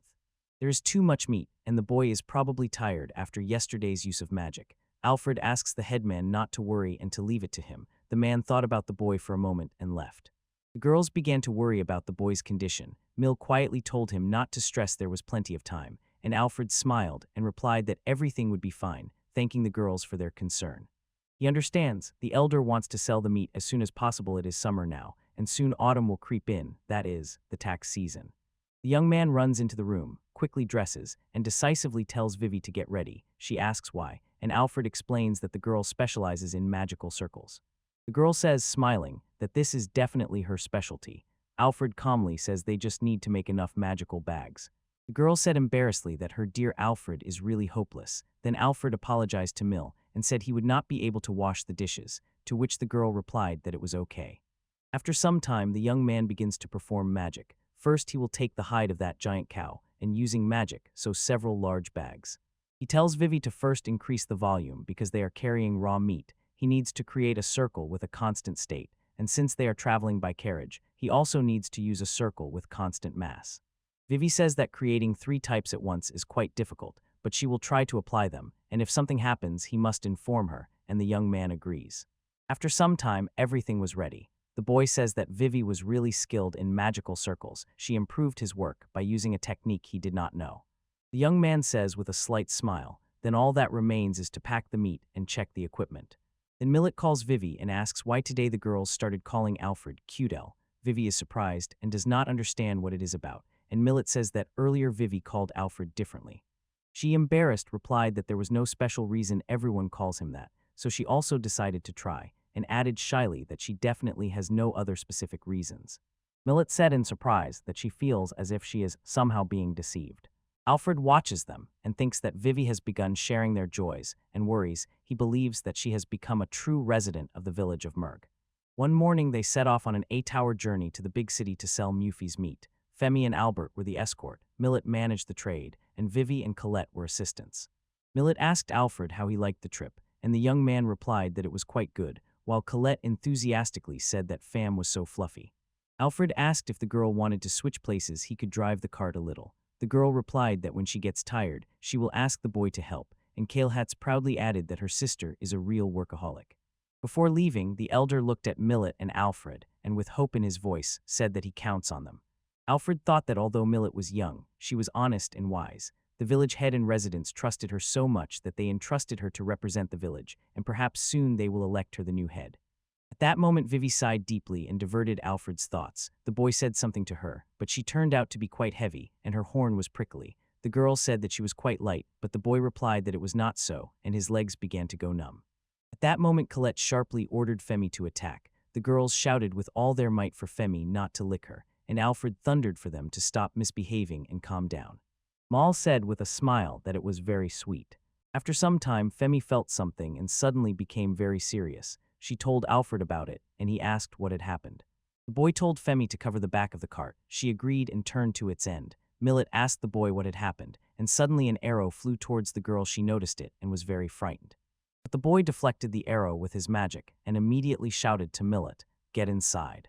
The bandits rushed to the wagon, and Alfred thought that these were typical bandits. After killing the coachman, they took the cart and horse and blocked the road with logs so that the horse could not just gallop past. Then the young man got out of the carriage, looked at them, and thought that these guys were really skillful. One of them threw to Alfred, "If you give up the goods and the horse, you might be spared." The young man replied that this was an important cargo for them, and refused. The man smiles and ironically says that everyone who says such things soon dies, and then Alfred coldly replies that those who obediently agree also soon die. The man sharply replies that this is not true. People are also an important component of profit and can become valuable workers. Vivy, hearing this, thought that it was very rude, and Alfred, sighing, decisively said that he would not surrender to those like bandits and would not let them escape. He intends to beat everything out of them and asks everyone to come to him. The man sharply said that he was tired of them and ordered his men to kill them. At that moment, he himself took a fighting stance. Alfred was convinced they were moving too slowly. Probably everything is fine, they are just bandits, and he never gets into a fight. In a moment, the boy suddenly appears behind the men. Chains ignite on their hands, and they fall to the ground because their hands are tied. Then Alfred began gathering the bandits. One man warned the young man grimly, "Don't be so confident, his people are now in that cart." Alfred stood silently, and suddenly a scream broke the silence. Fem rushed at the bandits who were gathering to climb into the cart. At that moment, one of the men shouted to his comrades to shoot, and Alfred said that it was very sad. After all, arrows never hit if you see them flying toward you. Suddenly an arrow flew out of the bushes, heading straight for Fem, but the boy, using the gust of wind, shielded Fem and directed the arrow straight into the bushes. He decisively tied up the archer. Alfred anxiously asks Fem if she feels anyone else nearby, and Fem calmly says that everything is fine and she doesn't feel anyone. Alfred smiled, sighed with relief, and said that he felt better, then turned to Fem and told her to gather all the bandits. He approaches the carriage and with anxiety asks if the girls are okay. Vivy asks in surprise if it is already over. Millet calmly replies that everything is fine. Alfred is stunned to see an unfinished magic circle on the floor of the carriage and instantly understands Vivy tried to protect everyone from arrows but didn't manage to complete it. Alfred says that in battle, magic circles don't necessarily have to be perfectly neat, and Vivy replies that if there is even a small defect, the circle might simply not work. Alfred says that even if it is only 70 complete, it will still work. If it doesn't, the girl will just draw it again, because for him quantity is more important than quality, and Vivy thoughtfully considers this. Alfred laughs, now she has become serious, and he thinks that Vivy draws her circles too carefully. In magical academies, masters create circles whose effects are impressive, but they are made for completely different purposes and are useless in battle. He says that somehow traveling wizards perform magic without spells, and at that very moment Femi leans over, starts sniffing the boy, and says that everything is ready. Alfred sends Femi away and coldly says that she didn't smell him there because it is uncomfortable. Femi looks confused and doesn't understand what the young man is talking about. Then the bandits get into the carriage, and suddenly they are bound by a magical chain. Alfred sits in the driver's seat. Millet offers to drive the carriage herself, but he decisively says that it is too dangerous now and he needs to better protect the girl. Millet says that then Alfred will protect her again. The girl asks if that is really so. The boy decisively confirms this and adds that she should rely on him. The boy says he can take the carriage to the creditor. Millet is embarrassed and advises the boy to try his best, and Colette smiles and says that is very sweet. After some time, they finally approach the city. The young man says that it is right ahead. When the heroes entered the city, he handed the bandits over to the guards. It seems they were already wanted, so they received a generous reward. Alfred extended his hand and invited the girls to eat deliciously. Millet asks Alfred if they did well. Then Alfred looks around. He thinks what a big city this is. Vivy says that it seems a whole crowd of lower creatures has gathered here. Alfred asked the girl to pull up her hood. She asked why, and he replied that if his demonic nature was revealed, it would cause problems. Vivy says that she has no choice, so she pulls up her hood. She sighs and thanks the girl. Millet could not believe it. How did it happen that the feudal lord of this city hated demons? Alfred just shrugged and said it was just in case. Then he turned to Femi and asked her to behave like a dog, and Femi responded with a cute grimace. Colette shone with joy, and Alfred realized that now she was indistinguishable from a dog. Then they approached the merchant. Millet says he will go negotiate the sale and relies more on the help of his companions. After some time, the man says he understands their situation, but doubts whether the meat is really okay. Millet said that thanks to their farmers and mages, the meat is truly high quality. The cows in their village give bright red meat, and the fat is very pleasant in taste. The meat has a lot of marbled tenderloin, and other customers ate it with pleasure. The man looked closely at the meat, smiled, and said it was of good quality. He had long heard rumors and wanted to try it, as there were several people here who knew how to use preservation magic. He is just worried that because of some mage from a small village, everything might go awry. The man glanced at Alfred and asked if he had any written guarantees. Alfred showed the man a card and said that it was his magician's ID from the hero team, and the man could not hide his surprise when he saw it. The man sharply asks the boy why he is doing that, but Alfred intervenes and says that his presence here is still a secret, to which the man shook his head and sadly replied that he understands and is very sorry. Adventurer cards are impossible to forge, so he can be fully trusted. Moreover, he has an S rank. The man smiles and suggests returning to negotiations. Millet sincerely thanks Alfred for her help. This could have turned into tense negotiations, but Alfred calmly says that everything is fine because ensuring the magical effect is the mage's business. After some time, the man hands me some money for the meat. The girl sincerely thanks him. Vivy meanwhile says that they emptied such a bag, and the sun began to set shortly after the deal was completed. While the boys were loading the cart, a man who had just bought meat from them approached and called Alfred. There is a matter to discuss. He asks if he can boast to his son that he met the honorable gentleman. Alfred replies that he must thank him for the favor, but asks to keep it a secret. Then the man asks the boy to give him an autograph, says that his son is a fan, and Alfred modestly replies that it is no big deal. He is a true fan, so he has no choice. The boy asks the name of that man's son. Vidya anxiously asks if the boy will make them wait. After some time they leave, and the man warmly thanks them and adds that if they need anything else, they can turn to him again. At sunset, the carriage set off for the inn, and when they finished their work in a matter of minutes, the boy asked why they shouldn't take a walk along Castle Street, and there they saw delicious treats. Colette exclaimed that they looked delicious. Vivy smiled and added that in the village of Merg they cannot be found, and that they also looked delicious, and Alfred only agreed with the girls. Alfred pulls out a pouch with money and, smiling, asks the merchant to give him 5 such treats, then suddenly remembers Femi, who also wants one, and asks the merchant for one more. Then the girls started eating these sweets, and Vivy could not believe it. They were amazing and incredibly tasty. Alfred doubts whether this food is suitable for a dog or a wolf, but knowing that Femi is not an ordinary wolf, he is sure she will be fine. At that moment, Femi drools. The young man gives her a treat and then tries them himself. He feels the sweetness filling his tired body. Then they see meat being cut. Femi whispered to Alfred that she wants to eat it, and the boy asks Femi if there is a limit to her hunger. Since they have arrived here, he suggests having some fun. The young man also buys meat for everyone. He says that this steak is so unusual, as if it fell from the sky. Millet says that the food stalls are not bad, and Vivy agrees with her. Alfred feels that after a delicious lunch, everyone seems satisfied, and since they will be staying with Femi, he chose a somewhat expensive hotel for Millet. The hotel employee leads everyone to their room and sincerely wishes them to feel at home. Millet thanks the employee with a smile. Alfred asks in surprise why they are sharing a room. The young man enters the room and freezes. There are 2 beds in front of him, and he, looking embarrassed at me, asks, "What is this?" Alfred asks the girl if she will go to bed with him, and Millet replies yes, but saying that the hotel here is expensive, asks if that might be a problem.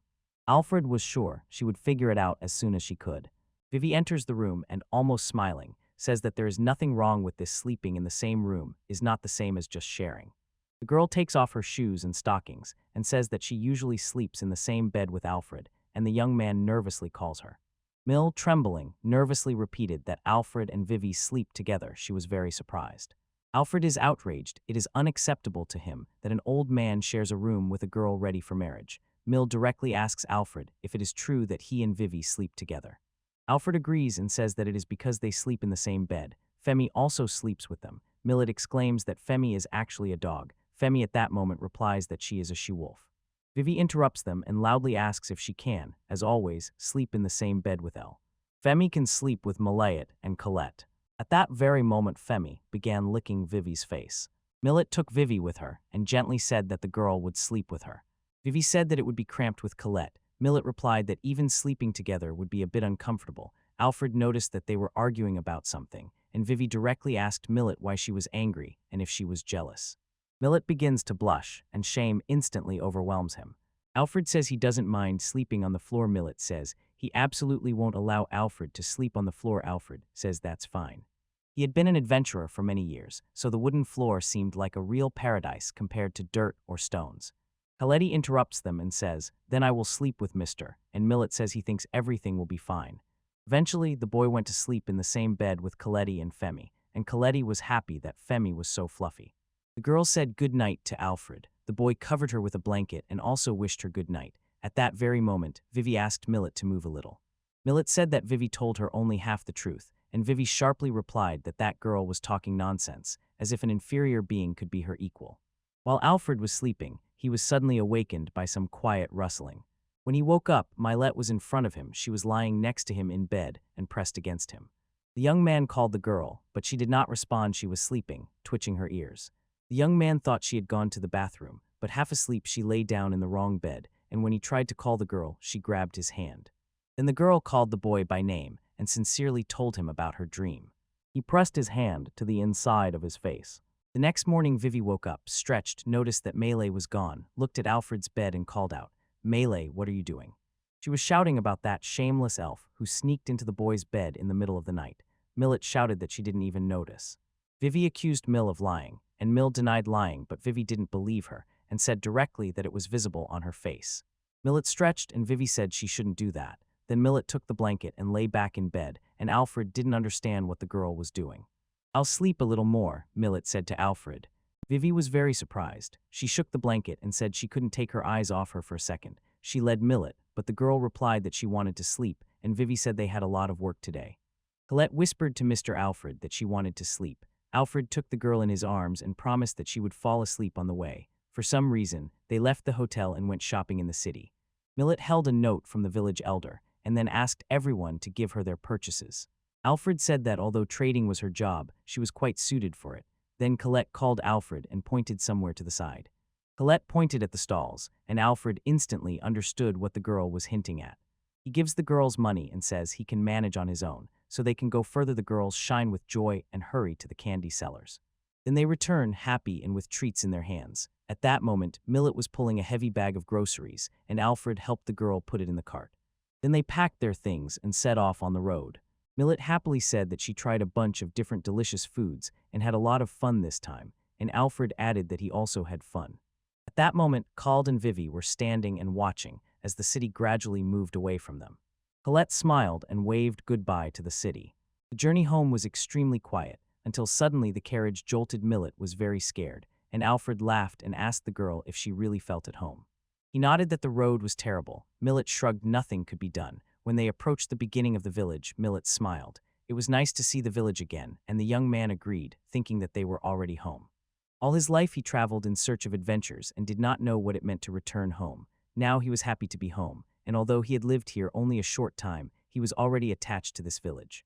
Alfred said he would now unload all the purchases. Vivy decided to help and remarked, "This bag is light as a feather thanks to his magic." Suddenly, joyful voices of villagers reached Alfred, and one man noted that the boy was probably tired from the long journey.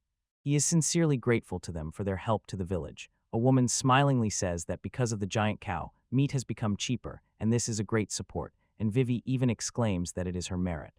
Alfred blushed and awkwardly mumbled that it was nothing, he was just doing his job as a guard. The elder smiled and said he had heard that the young man played a big role in defending against bandits. At that moment, Millet was telling everyone what Alfred had done earlier. The elder told the boy that he should rest today, and Alfred said that it was a good idea.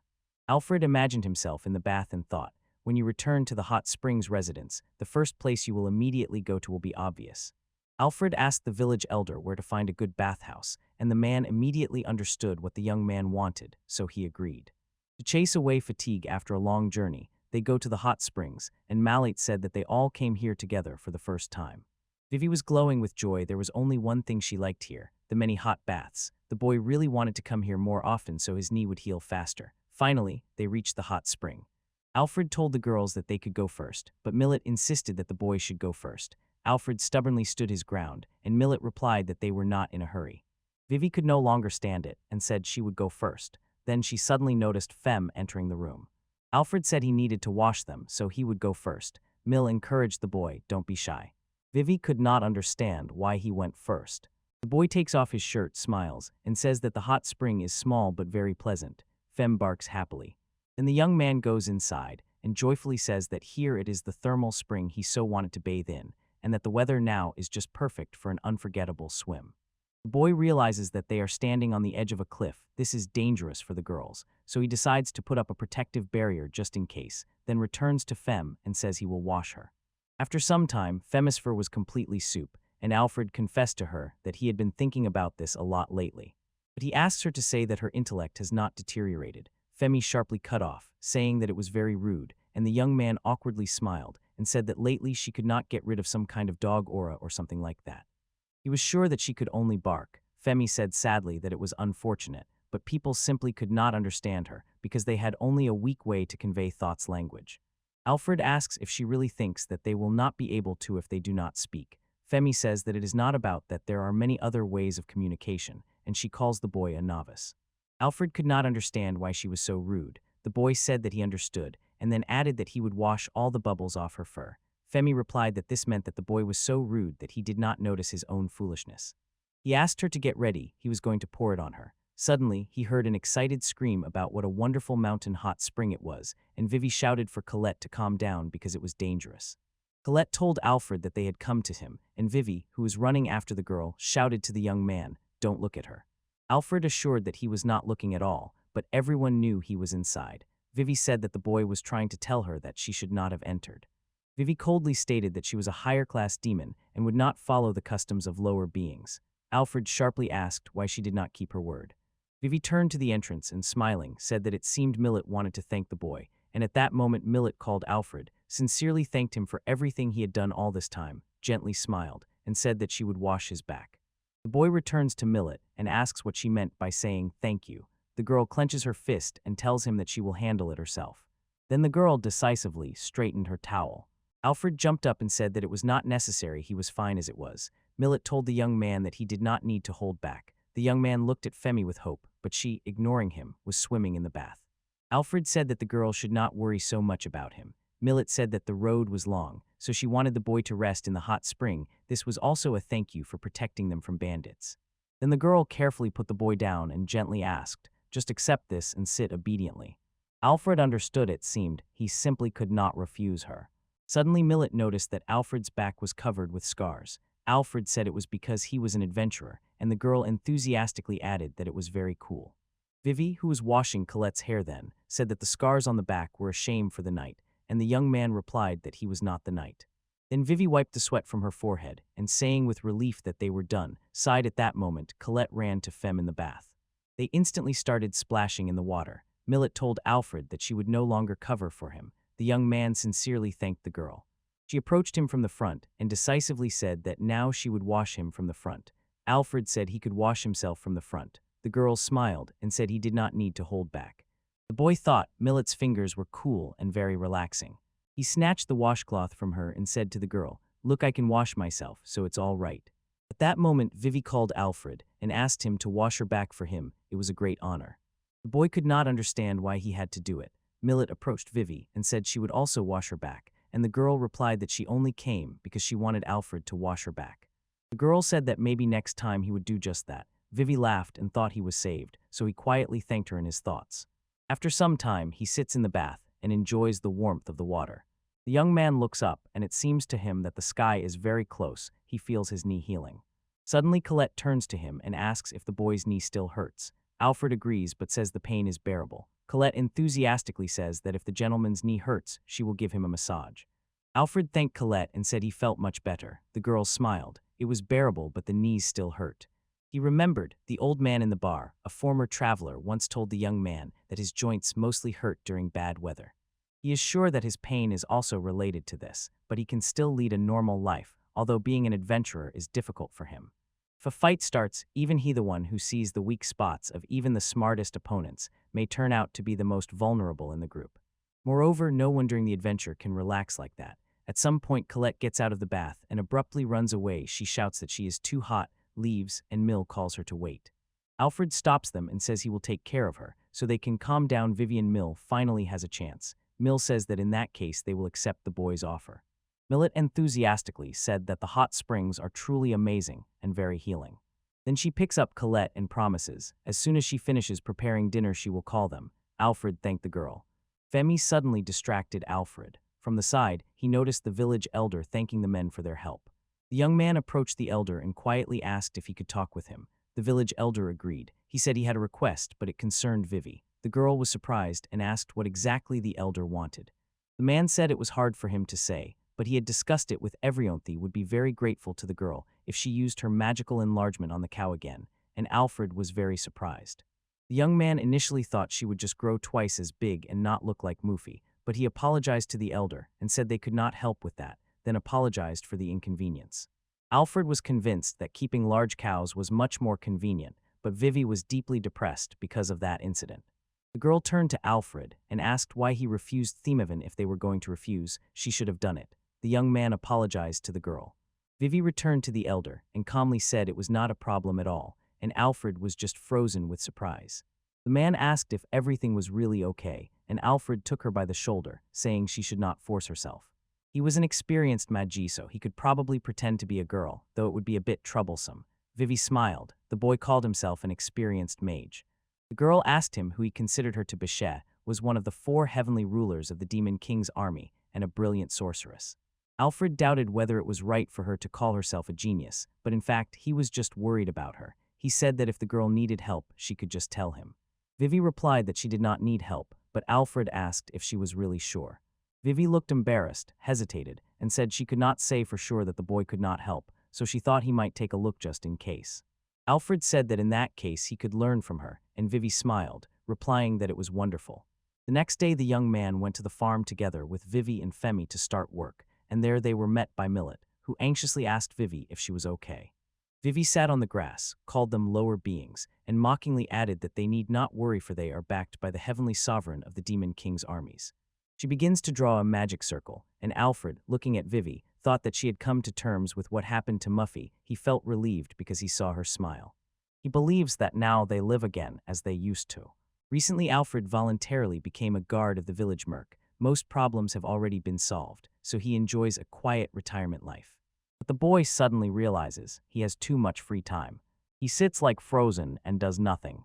The boy asks Femi if she wants to play a little, throws balls, and with a smile says that if Femi brings them to him, he will reward her.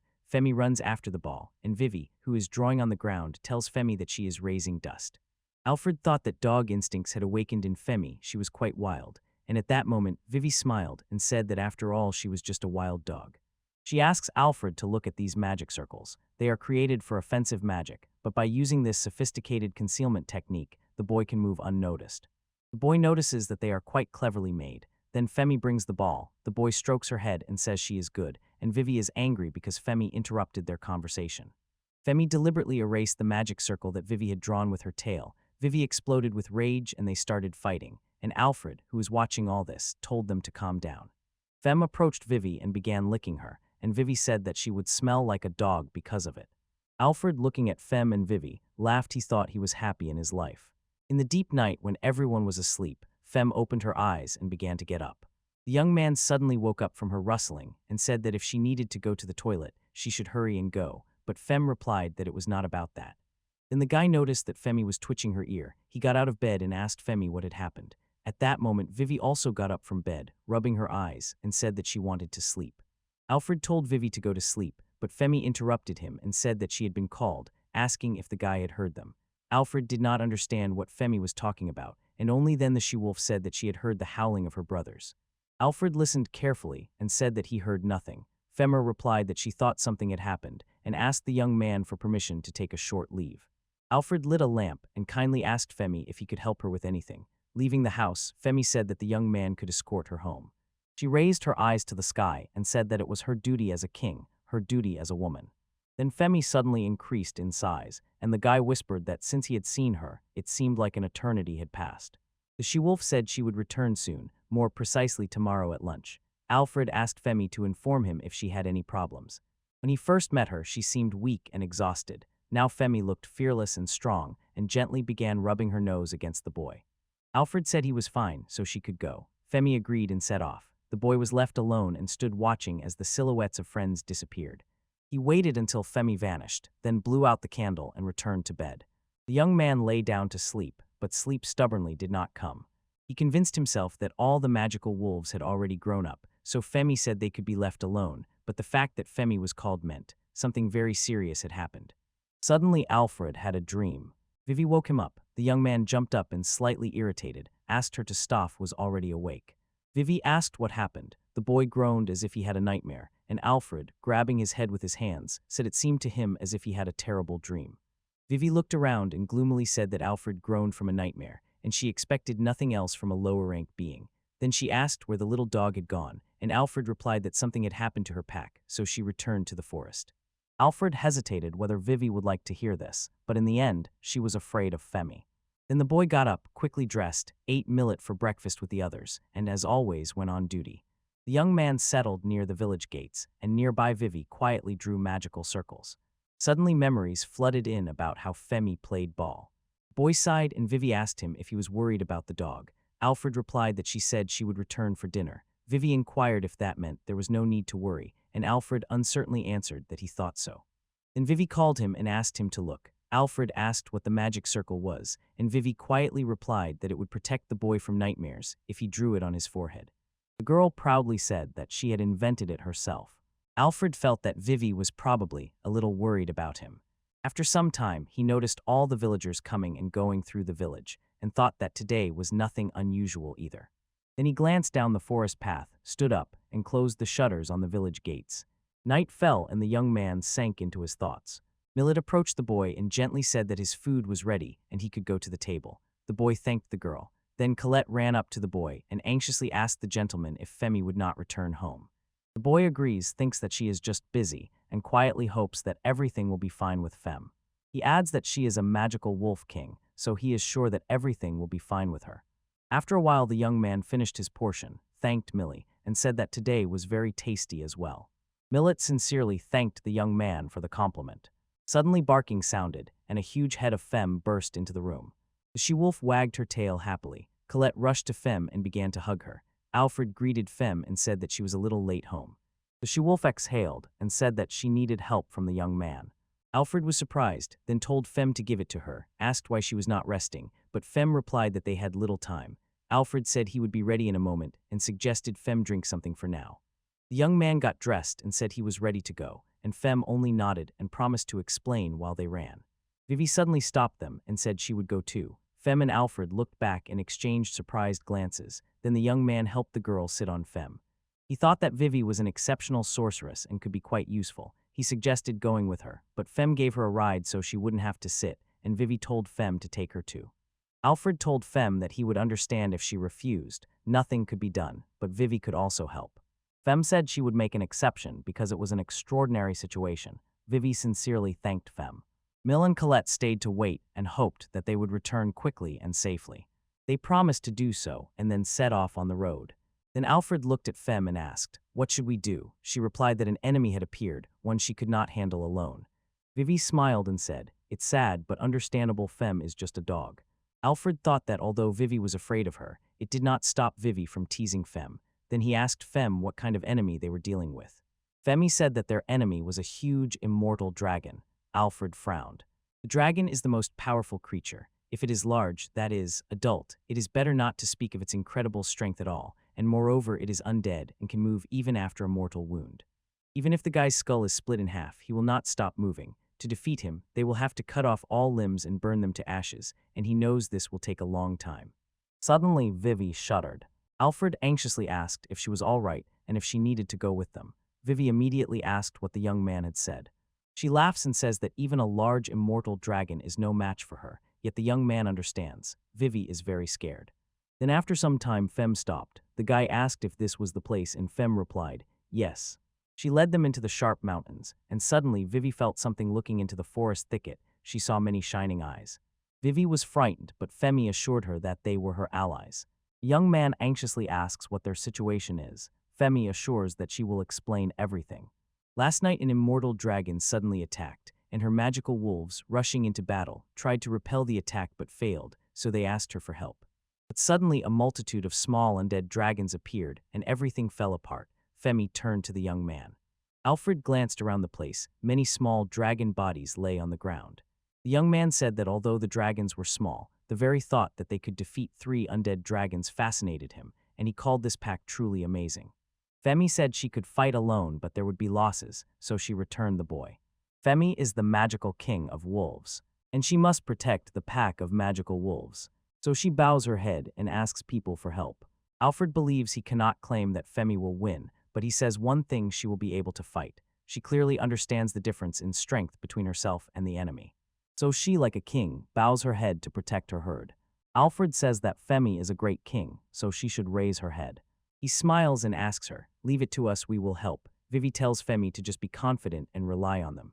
The boy looks around the mountains and says it is quite quiet here. Fem says that it seems the dragons are heading to the Fem forest. Alfred says that near the Fem forest lies the village of Merg, so it can be confidently said he is doing his job as a guard. He gently strokes Femi's fur and asks the pack to leave him a huge dragon, while the wolves must go and fight off as long as they can. Vivy asked what she should do. Alfred replied that she could act as she saw Fythe trusted her completely. Vivy turned around and rushed off, saying she understood. The boy takes his first steps in the world of magic. He summons the Queen of Fire, who rules the burning skies. Then he summons the Prince of Demons, who rules in hell. The boy asks them to open the gates of purgatory with the holy key. Then he turns to the sun and the earth and asks them that their hellish fire of eternal darkness burn the impurities of this world. He announces and says, "My name is Alfred Lent." Suddenly a huge wave spread around, and everything was engulfed in a huge fire. Vivy does not understand what this enormous force is. Alfred looks at the burning mountains and asks the dragon how he feels about it. He restrained his magic to avoid burning the forest. What happens next is unknown. Then the young man sees a giant dragon and realizes with horror that he could not turn it to Ashesno. One expected anything else from such a dragon. He did not just turn into a zombie. A magical barrier flickered around him, and the boy notices small dragons, realizing that they also survived because they hid in the shadow of the great dragon. Alfred shouts that everyone must give everything and act according to the plan, and all the wolves rush into battle. The wolves rushed into battle and began biting the small dragons with their sharp jaws. Alfred used magical spears. They not only served in battle, but were also incredibly fast. Blanche fired magical spears directly at the dragon, but with horror noticed that they were deflected by a magical barrier. At that moment, the giant dragon looks directly at the young man. Alfred summons magical spears again, declaring this the second round. At that moment, the dragon turns and breaks the nearest trees. The young man is thrown aside, but his magical spears cut through the dragon's barrier, creating a crack in it. Then the boy drops to the ground, activates the magical spears again, and calls this the third round, after which the spears fly straight at the dragon. They break through the magical shield and pierce the dragon's body. The monster emits a terrible scream and trembles in pain. Alfred realizes, although he is undead, the pain still lives in him. This is pathetic, so he must quickly finish him off.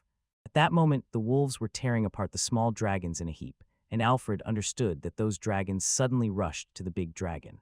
The big dragon began to fly away. At the same moment, Vivy activated her magical circle and loudly shouted that the dragon would not escape. She shouted to him, "Say hello to her wind blades." At that moment, a large number of wind blades began attacking the dragons flying right above them. The blade of the wind severed the dragon's limbs, and it fell with great force directly to the ground. Alfred thought that his barrier had disappeared, and with horror felt he had no strength to restore it. He shouted that this was the end of the dragon, and then thrust his magical spear. Vivy shouted that it was still moving. The boy lit a fire on his hand and quietly whispered to the dragon to calmly fall asleep. And then he set it on fire to completely destroy it. Fem watched the flames intently, then howled as a sign of victory, and her pack picked up the king's howl and also began to howl. Alfred imagined how Fem and the other wolves began to howl as soon as they were convinced that the dragon had burned. The young man smiled and wiped the sweat from his face. Morning had already come, and they had won this battle.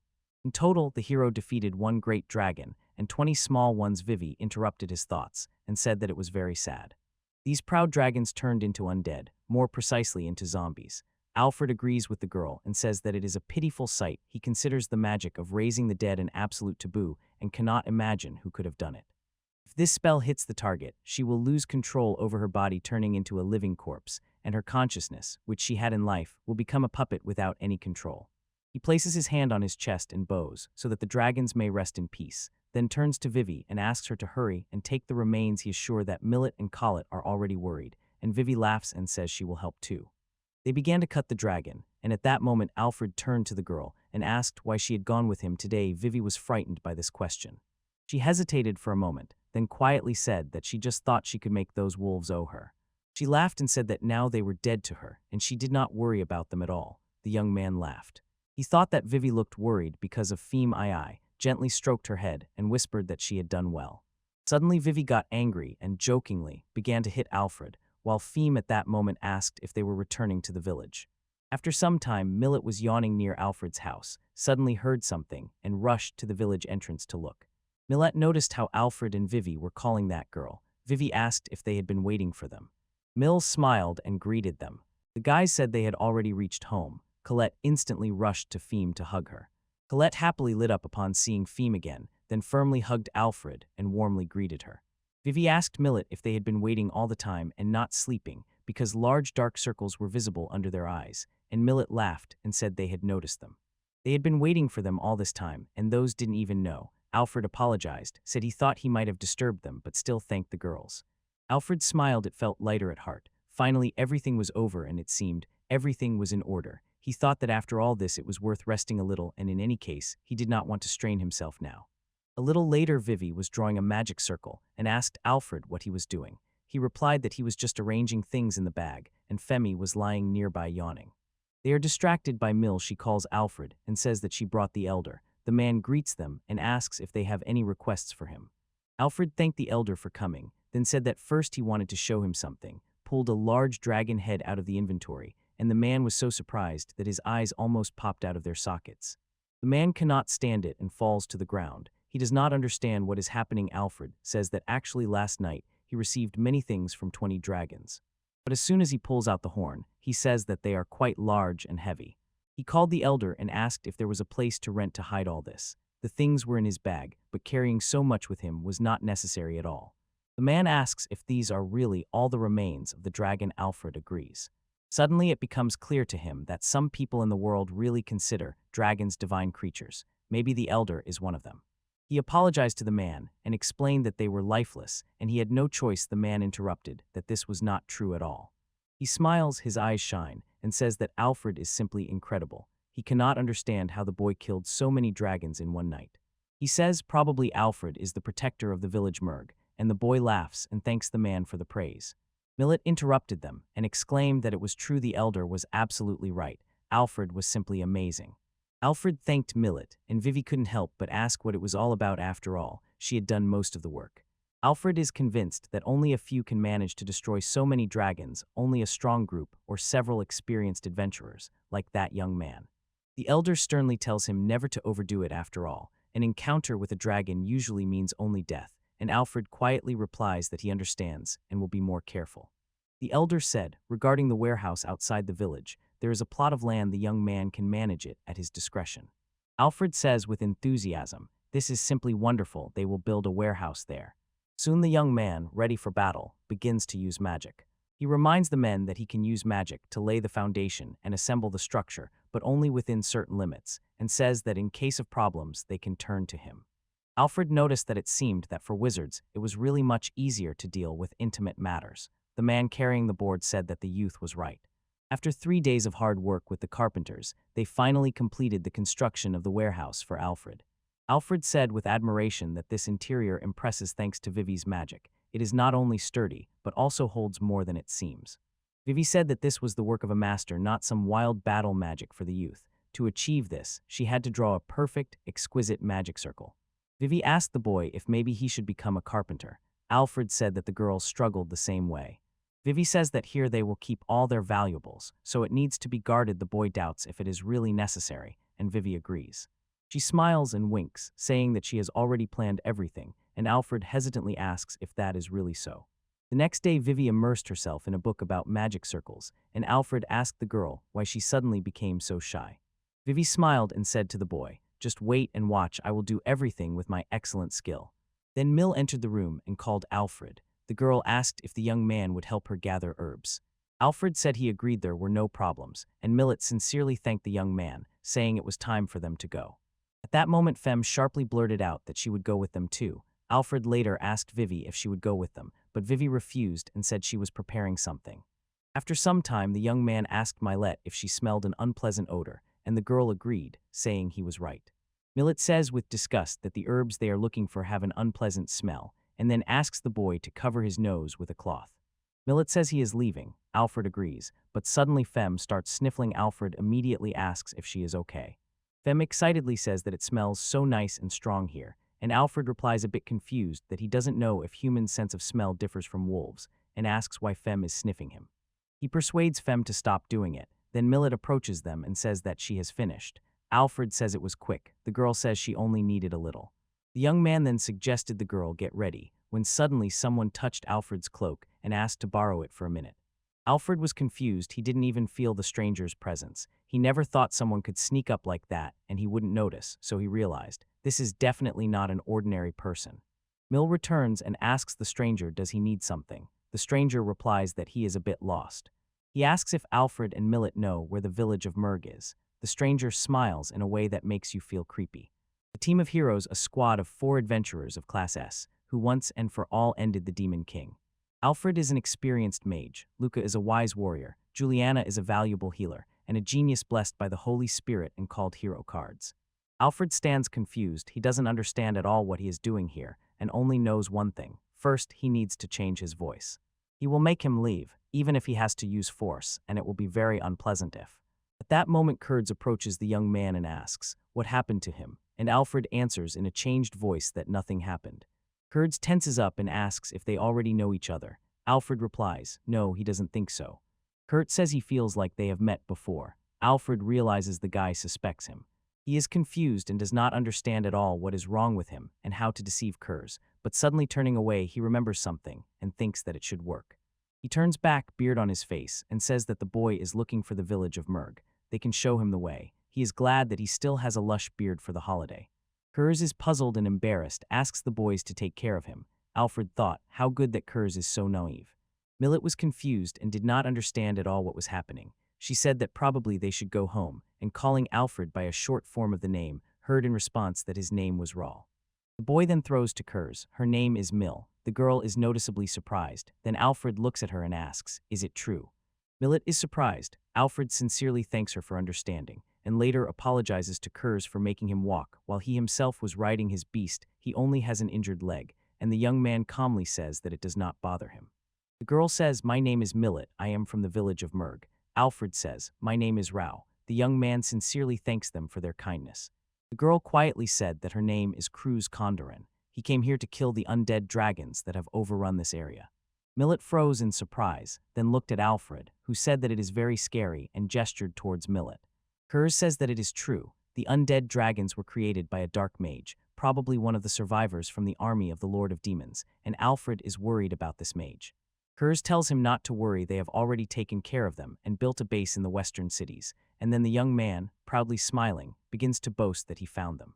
The undead dragons were ordered to rush to the royal table. They were commanded to exterminate the mages.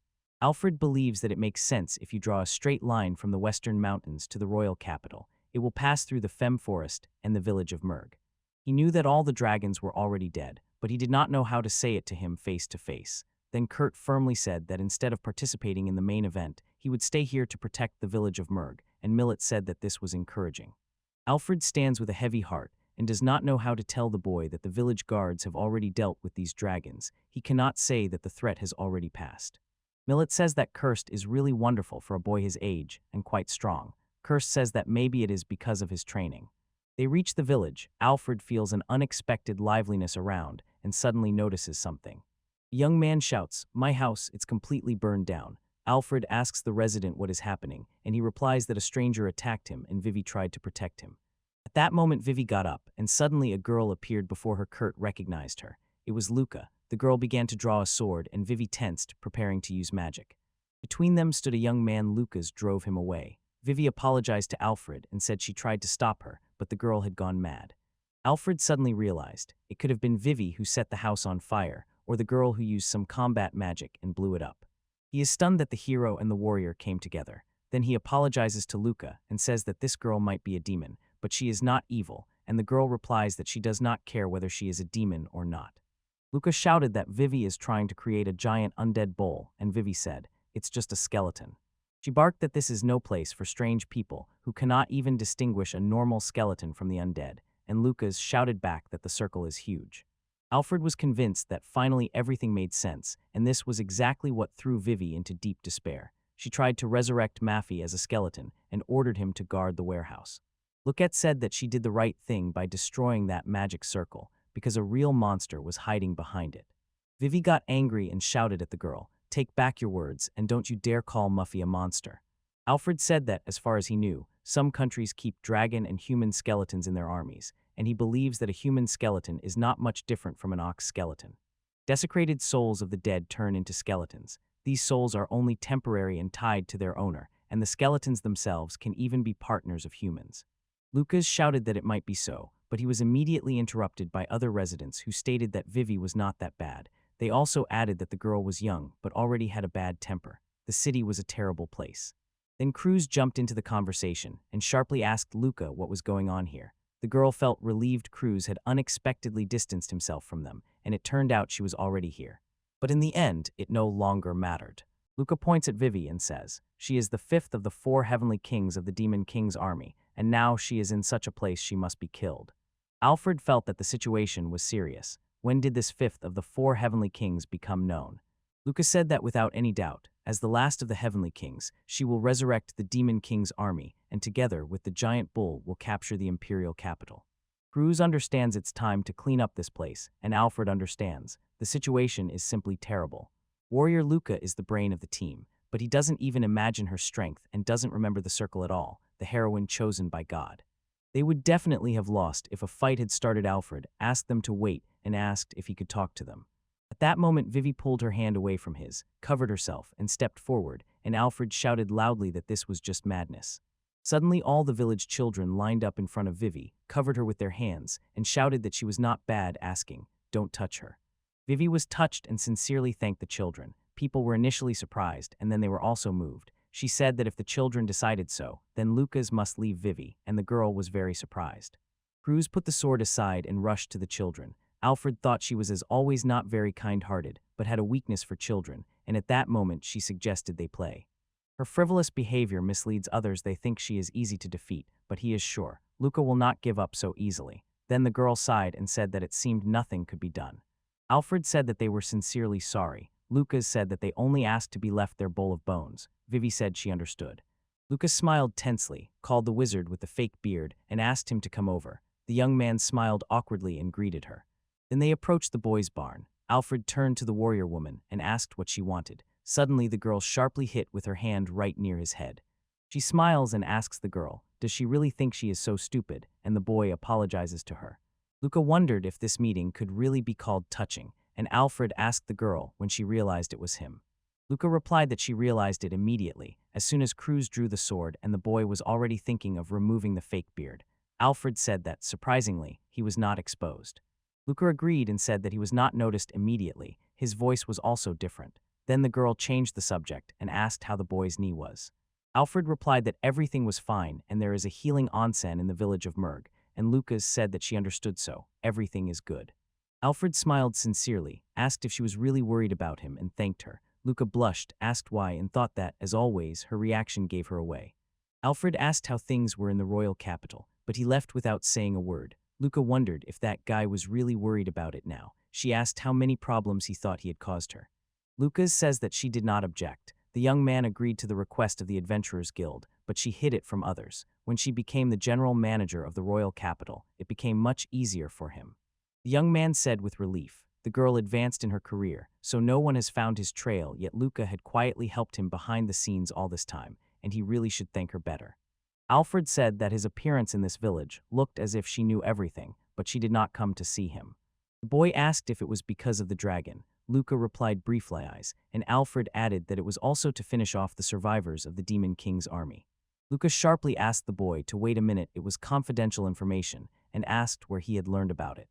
Alfred said that he had already asked Cruz, and Lucas waved his hand and replied that she was just stupid, and the girl would figure it out later herself. The girl suddenly remembered the undead dragon, not to mention this great undead dragon. Besides, there are many less powerful ones, and that is a real problem. She says that then she will have to ask for help from the young man. Alfred calmly says that they have already dealt with that, and then he opens the warehouse door. Lucas said that it turned out she came here just like that. The guy added that it happened that way, and then the girl said that it was the fang of a lesser dragon. The girl says there are about 20 of them here, and Alfred replies, that is quite true. Luca anxiously asks if it was hard for the guy. Alfred says that Vivy and Femme helped him out, and Luca again thinks about one of the 4 heavenly kings of the Demon King's army. Cruz asked Luca through the window how much longer she would be here. Then he went into the warehouse and was quite surprised, and Luca added that it seems the work here is already finished. Alfred then showed his beard and told Cruz that they hadn't seen each other for a long time. Cruz said in surprise that this old man had been Alfred all along, and Alfred meanwhile was worried whether she trusted him. Cruz couldn't resist and asked what Alfred was doing there since he kept moving from place to place, and they talked for a long time.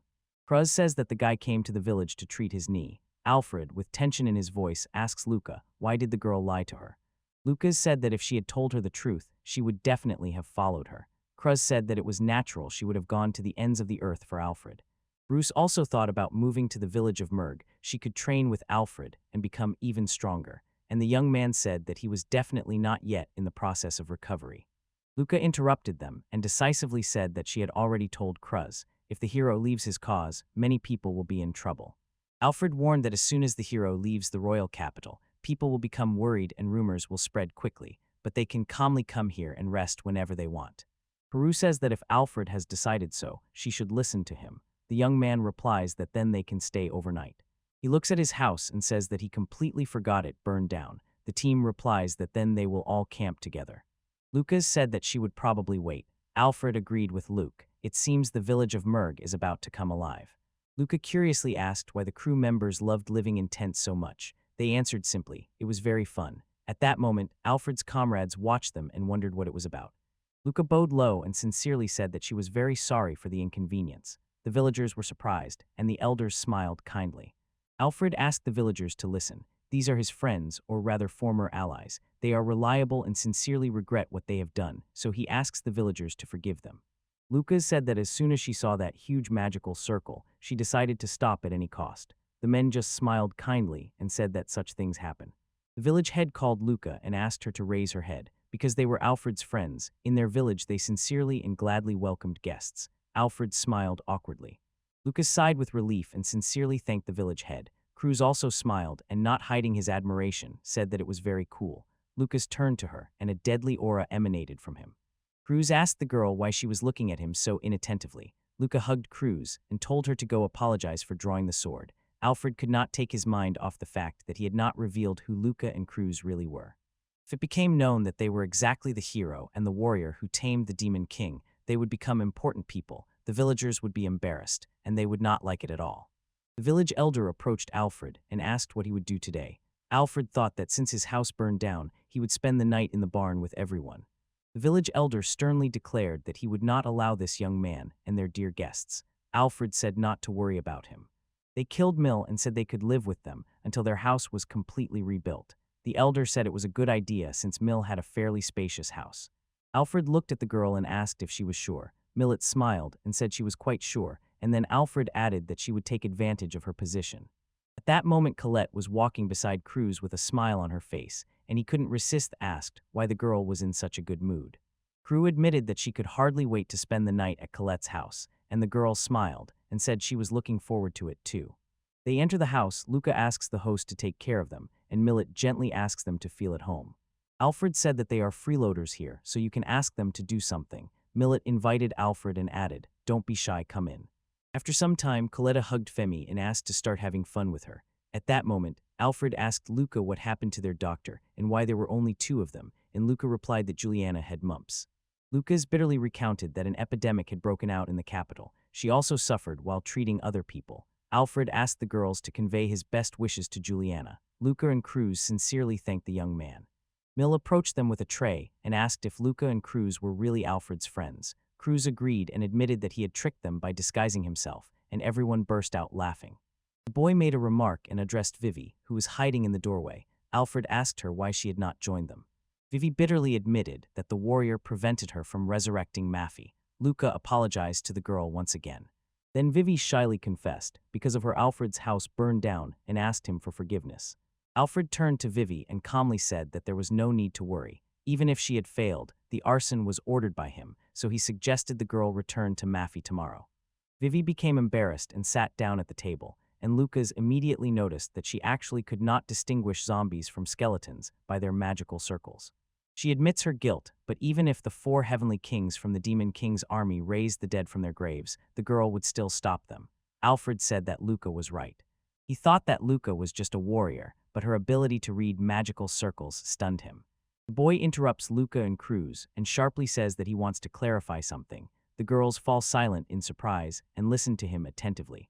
Alfred asked if Vivy was really one of the 4 heavenly kings, and Luca was so surprised that he asked again if he had just said that. Vivy, unable to bear it, asked him how many more times he would have to repeat it. Luca sharply asked if he had forgotten how last time they beat her. Alfred thought that he really considered her some kind of impudent person. Cruz smiled and said that she had also forgotten, so the young man did not need to worry, and Alfred was overwhelmed with very mixed feelings.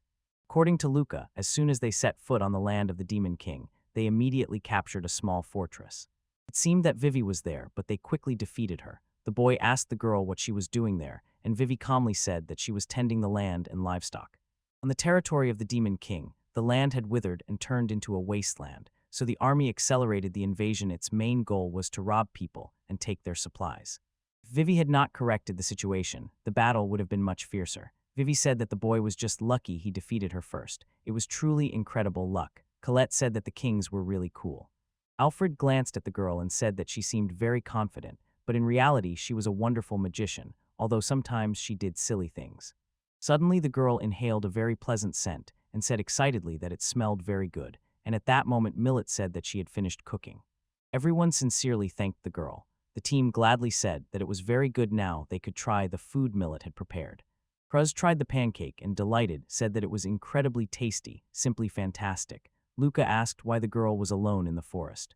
Cruz replied that she noticed a strange trail and followed it, which accidentally caused her to get separated from Luca. Luca said that the girl got lost. She was just following an alleged trail of the Hydra. Alfred asked her what she meant by Hydra, and Vivy replied that the Hydra was a rather dangerous monster. The Hydra is a creature with many heads and deadly poison. Its power resembles the strength of a dragon. Luca remarked in her opinion Cruz was mistaken. She also searched the path and found no traces of the Hydra, but Cruz confidently stated that it was the Hydra. Alfred thought that Cruz might be a little wrong, but her intuition had never failed her. The young man assured the girl that if she found it, he would help her, and Cruz asked in surprise why he was so worried. Then after the meal, Millet suggested going to the hot springs. Cruz asked in surprise if there really were such springs there. Lucas said that she would also like to go, and Millet added that she would take them there now. Millet then assured Alfred, Vivy, and Femi that she would return soon, so they should not worry or hurry. She and Femi would stay. Cruz grabbed Alfred and exclaimed that they hadn't bathed together for a long time. Alfred replied coldly that he didn't need that and would stay home. Prius glanced askance at the young man and asked if he really would not go to the hot springs because he smelled of sweat. At that moment, Mill trembled, whispered that Alfred had swum with Cruz, and then asked if they had ever been together. Alfred said that if it could even be called bathing, then he was a traveler and sometimes had to overcome shame and wash quickly. He said it was something else. They were on the road, so it was normal. Millet at that moment said she could not believe it, and Vivy indignantly said that travelers were so shameless. Lucas separated Alfred and Cruz and firmly declared that they were no longer on the road. Mixed swimming was unacceptable. Cruz said that everyone would be happier if they were together. Luca told Cruz to understand that it was shameful. Then the girls set off, and Alfred sincerely wished them a good time. Cruz sighed and said she was very sorry that Alfred did not go with them. After bathing in the hot springs, the young man walked beside Femi and said with a smile that they were simply wonderful today, then looked up at the sky and realized tonight would be a full moon. After some time, the young man returns. Mill meets him and says that dinner is almost ready, and Alfred thanks the girl. Alfred enters the room where Vivy is sitting at the table drawing magical circles on paper. Lucas and Cruz are playing cards, and Colette quietly watches them. The girls warmly called the young man and invited him to play cards with them. Alfred smiled sweetly and felt calm. They played cards and patiently waited for the millet to cook for dinner. When they finally ate, everyone cleaned up together and washed the dishes. It was already late at night. Alfred was climbing the stairs, carrying the sleeping Colette to bed, and Mill said that she had already made the beds and that there were only 2 rooms. Colette approached Femi and said that she would spend the night with her. Millet said that she and Colette would lie on the floor so that the guests could use the bed. Alfred decisively said that he would not allow that. He was grateful that the girl allowed them to stay, but her bed was taboo for them. Millet said that there was nothing wrong with that. Alfred confirmed that he considered it right, and then Cruz pondered. She sharply interrupted the boys and said that she could sleep on the floor. then turned to Alfred and he was simply surprised. Why was the girl asking him specifically? Cruz tensely asks if she really cannot do that. The boy replies that it is not that she cannot. Cruz pulls the boy along and says that then they will spend the night here. She lowers herself to the floor and says that she has not slept next to Alfred for a long time, and he quietly agrees. They smiled. Alfred said that during the trip they covered for each other and slept in turns, and Cruz added that the floor was even more comfortable. Lucas sits down next to them and says with a smile that then she is with them. In a moment, Vivy came and said that it looked very fun. She told Femi that she could sleep alone. Millet decisively said that no one would take the bed she had prepared for so long, and that as the hostess, she would decide everything for them. In the end, the bed went to Fem, Colette, and her. The rest took all the other beds. Alfred asked if everything was okay and if it would not be cramped. Mill replied that everything was fine. They had agreed on everything. Vivy added with cold determination. Despite what Millet said, she would still hit her that night. Millet awkwardly said that she did not do that. Soon Colette and Alfred went to bed. Colette gently stroked Fem and said that she always felt good sleeping next to her. Then they wished each other sweet dreams, and Alfred, who could not fall asleep, feared that the Hydra had appeared here too, but everything was fine, he would protect the village. Meanwhile, somewhere deep in the forest, the Hydra was crawling and howling loudly. After some time, the guard's work began with him opening the main gates. The young man stretched and sighed. Suddenly, he and Femi heard barking. He turned around and came across little puppies. Alfred smiled and greeted them good morning, then kindly asked the puppies where their parents were, and Fem said that probably they had gone to look for breakfast. When Alfred's house was rebuilt, several wolves settled nearby, and he was sure it was because of leftover food. Vivy sharply interrupted them and asked Alfred to help cast a spell to resurrect Maffy. Alfred agreed and said he would help. Luca and Cruz interrupted them and said that they were involved too, and Vivy exploded. She had been secretly watched all the time. Vivy asked Luca if they would really bother her again, and Luca replied no. Luca said that she had already apologized for it, but if she helped, there was no point in asking for anything in return, they would just watch. Alfred says that first everyone will have breakfast, the Millet is already waiting for them. He sends the girls and adds that all matters will be after the meal.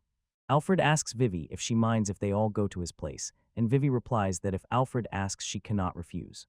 After some time, he got ready and went after Vivy. Vivy sighed she had drawn only 80 of the magic circle, because last time those two had disturbed her, and she had to destroy it. Then he pointed to that place and asked if the girl really worked there. Vivy agreed and asked what the problem was, and Alfred burst out shouting that working in the middle of the village was dangerous because the villagers might get scared. Vivy said the boy was right, then added that she had finally prepared it so Alfred could see she wanted everyone to rejoice at Maffy's resurrection, so the girl had no idea what the boy was thinking. Cruz approaches Vivy and soothingly says that everything is fine and that he understands her, then asks her not to lose heart because Luca also scolds her every day. Alfred gently strokes Vivy's head and says that this time she will watch over her from the very beginning, so he suggests the girl go to a more spacious place. Yes, the girl really wants to surprise everyone. Vivy is embarrassed but still agrees with the boy. Then the girl waves her hands and asks the boy to stop petting her. She became shy and asks the boy to watch where he puts his hand. Vivy again asks the girls if they will really bother her, and Luca replies that they will not do that. Then the girl goes to the field, and Alfred says he will watch from here. She agrees and runs, then returns and waves to the boy. Vivid smiles and, as if playing, begins to draw the magic circle, and Alfred asks if it really impresses that much. Luca anxiously asks the boy if something is wrong, and Alfred smiles. No, everything is fine, it's just amazing. Luca froze in thought and did not take his eyes off Vivy, who was drawing a huge magic circle, and some time passed. Cruz was playing with Femi and asked her to bring the ball. Vivy was already all sweaty, so she told Alfred to check her magic circle, and the young man, who was already sitting on the ground, agreed. The boy with a smile said that Vivy's idea really pleased him, and that he himself would never have thought of it. Alfred watched as Vivy slowly and unhurriedly drew each line of that complex magic circle, thinking that she was much better at this than he was. His gravity magic would bind the bones. All preparations were complete, and Vivy asked everyone to step back until she finished. Vivy pressed her palms to her magic seal and closed her eyes, and suddenly, while she was reading the spell, Muffy's skeleton began to assemble. Luca and Cruz covered their faces with their hands from the strong wind, and not believing their eyes, looked in amazement at what was happening. Alfred was also surprised. He thought that Muffy had no vocal cords, she produced sounds with her spiritual energy, and it was extraordinary, so he shouted to Vivy that it worked. Vivy started crying and called Muffy. The girl rushed straight to him, and Alfred loudly shouted for her to stop and not go there. Vivy shouted that she didn't know how to fix it. she apologized to Muffy for offending her and added that she was very sorry. She shouted at Muffy, "If you can't forgive her, take revenge now." Vivy continued to look at Muffy. Luca began to draw his sword, and Alfred started activating his magic. The young man thought that even if Vivy agreed to this, he would not allow her to die before his eyes. Suddenly, Muffy rubbed her nose against Vivy's face. The girl asked if she really forgave her, and Muffy purred pleasantly. Vivy cried with joy but soon wiped away her tears. Alfred noticed it seemed Muffy forgave Vivy, although he was the one who killed her first. Muffy turned back to the boy and opened her mouth, and Cruz and Luca froze in surprise as the boy's body disappeared into her skull. The girls rushed to Alfred, anxiously asking if he was okay, and Alfred smiled and said that Muffy had only bitten him a little. The boy strokes Muffy and sincerely thanks her for returning to them, and Alfred, Vivy, and Femi happily began to pet her. After some time, returning to the village, the women fearfully asked if the rumors were true and if it really was a giant cup skeleton. Alfred apologized for the performance and assured that the skeleton was not dangerous, so there was no need to worry. The woman said she had never seen the skeleton move, so necromancy seemed incredible to her. They approach the fence and Vivy says, "This is now Muffy's new home, I want him to stay here." Suddenly Muffy's legs gave way. Vivy whispered to Muffy not to worry, "I will always be nearby. As long as Muffy stays close, everything will be fine." Suddenly puppies appeared. Alfred asked why they were still here, and Fem said that it was very strange. Cruz asked what skeletons usually eat. Alfred answered simply, since they have no digestive system, they only need a little spiritual energy. Vivy whispered that it was true their bodies are created by magic and they live off it. Cruz nodded, said she understood, and then carefully asked if it was really hard for Vivy because Muffy was big. Vivy said that it was a very complicated matter. She was not the only one who nourished Muffy's body with spiritual energy, and Cruz nodded and said she understood. Suddenly a puppy began to howl. Alfred asks, "Friend, what happened?" The she-wolf replies that the wolves found Hydra. Alfred smiled and said that the Hydra had finally appeared. Cruz immediately drew her sword, and Alfred thought that he had no choice but to fight. Cruz smiled and resolutely said that this time she would not let the trail go cold and would see the matter through to the end, and Alfred panicked and asked her to calm down a bit, and Cruz agreed. Alfred turned to Fem, but the she-wolf replied that she already knew, after which Fem transformed into her true form and resolutely said that her job was to protect the forest. Alfred turned to Vivy and told her to stay here in case of an attack on the village. Vivy agreed and said that she and Maffy would keep order here. Alfred mounted Fem, called Luca and Cruz, and asked the girls if they were ready. Luca and Cruz agreed, and they set off. After some time, having delved into the forest, Fem howled and listened to those who answered her. The she-wolf showed Alfred the right direction and ran there. Suddenly Alfred spotted a huge Hydra. Lucas said that the Hydra was even bigger than she thought. Alfred told the girls to be careful because the Hydra was poisonous. Suddenly the teams rushed forward, shouting, straight at the Hydra. Alfred shouted to the girl to stop and not to charge headlong into the attack. Krug is a brave warrior, but sometimes she is too reckless. Yet despite this, they still stand behind her and support her. The boy used magic and created a huge beam of light that flashed right above the Hydra. The Hydra covered its eyes, and its heads were cut off by the crew's sword. The Hydra used some kind of liquid and poured it right on Cruz. The girl tried to wipe it off and said with disgust that the smell was terrible. Suddenly someone grabbed the girl by the collar and pushed her aside. Cruz asked Luca what she was doing, but at that moment the Hydra's head rushed past Cruz.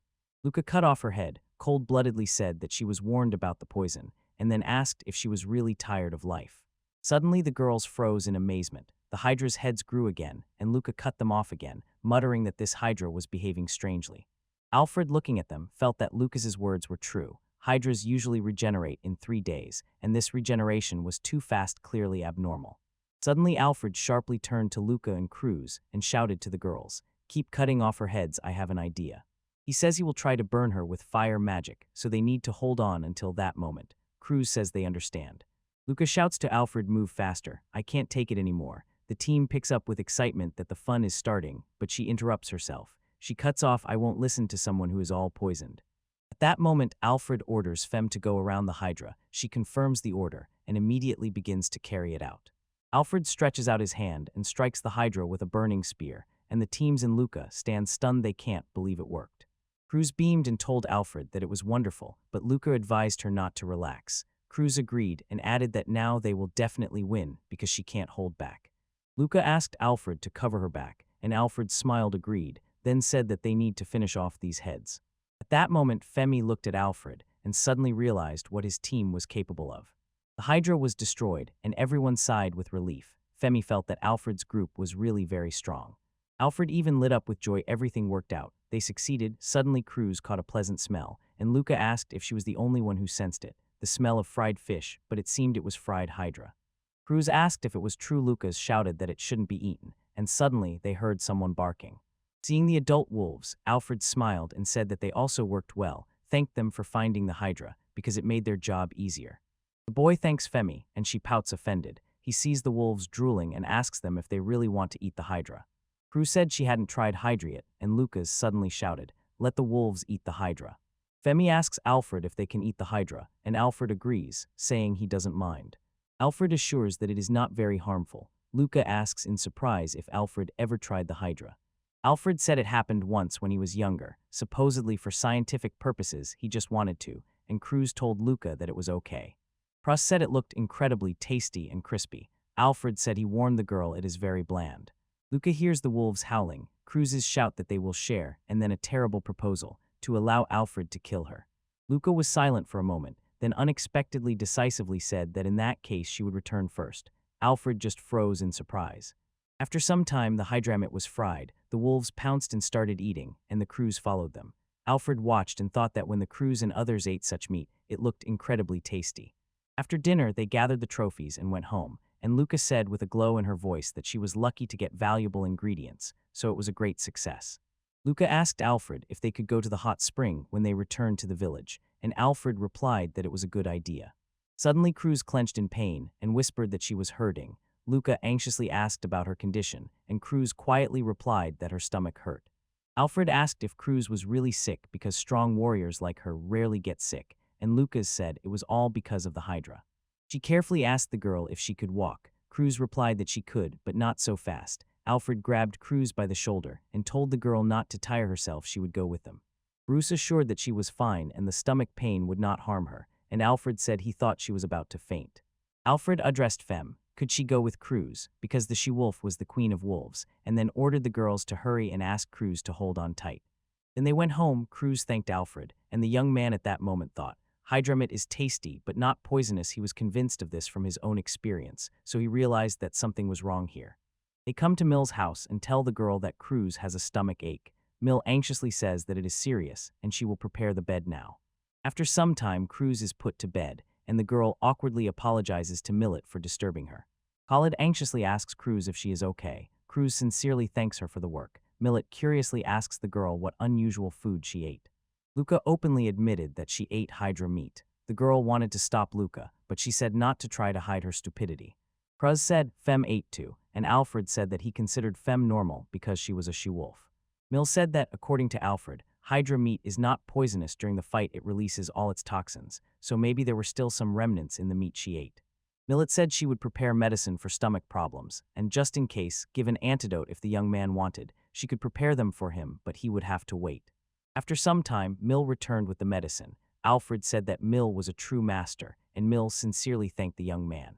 Cruz drank the potion and grimaced it was terrible and smelled bad. Millet said that it was medicine. Cruz kept drinking, but the bitterness was unbearable. Then Lucas approached Cruz and decisively asked how much more she would drink.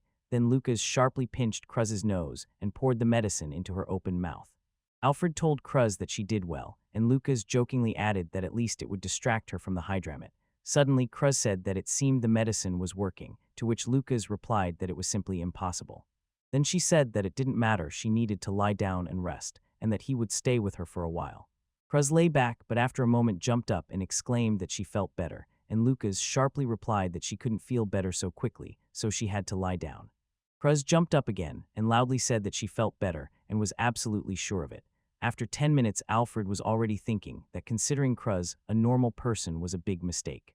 Mill said it was a great relief to see Cruz, Khalida, and Fem happily playing, and all thanks to Alfred. Millet stretched, smiled, and sighed. The country air today is so refreshing. The appearance and smile of Alfred seemed to say that Millet was right. At that moment, Colette, Cruz, and Fem were playing on the grass in the sun. At that moment, deep in the forest, a small rabbit found the severed head of the Hydra and instantly ran up to it. Then he drank some strange liquid, flowing directly from the Hydra's mouth, and at that very moment the rabbit felt a sharp pain and fell to the ground. After some time, Vivy glanced at Muffy, then anxiously asked Alfred if everything was all right, because they hurriedly returned home.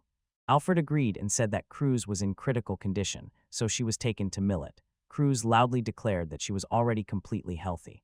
Alfred said that they had gotten rid of the Hydra, and now everyone was safe, and Vivy added with a smile that it was good and that it was also her merit. The girl smiled, and gratitude was felt in her voice. Only thanks to the village guardians Vivy and Muffy could they fight peacefully. Alfred patted Vivy on the head, smiled, and said that she was definitely the best guardian, then sincerely thanked her for her diligent work. Vivy said that Muffy also wanted to be patted, and Colette and Cruz rushed to Muffy, loudly exclaiming that they loved her very much. Colette gently patted Muffy and said how smooth she was. Alfred said that was true, and Cruz also said that Muffy was very cute. Suddenly Cruz's hands began to glow. Alfred asked the girl what that glow was, and Cruz did not understand she was just petting Muffy. Vivy got scared and shouted at Cruz to stop, because she thought Cruz was doing something bad. Luca stopped Vivy and ordered her to stop, because Cruz was doing nothing wrong. Vivy asked Luca what was happening here. Luca replied that it might be the consecration of the brave, and suddenly a huge stream of light appeared. The whole village was bathing in the rays of light. Suddenly Vivy opened her eyes and was filled with great amazement at what she saw. Muffy took on flesh.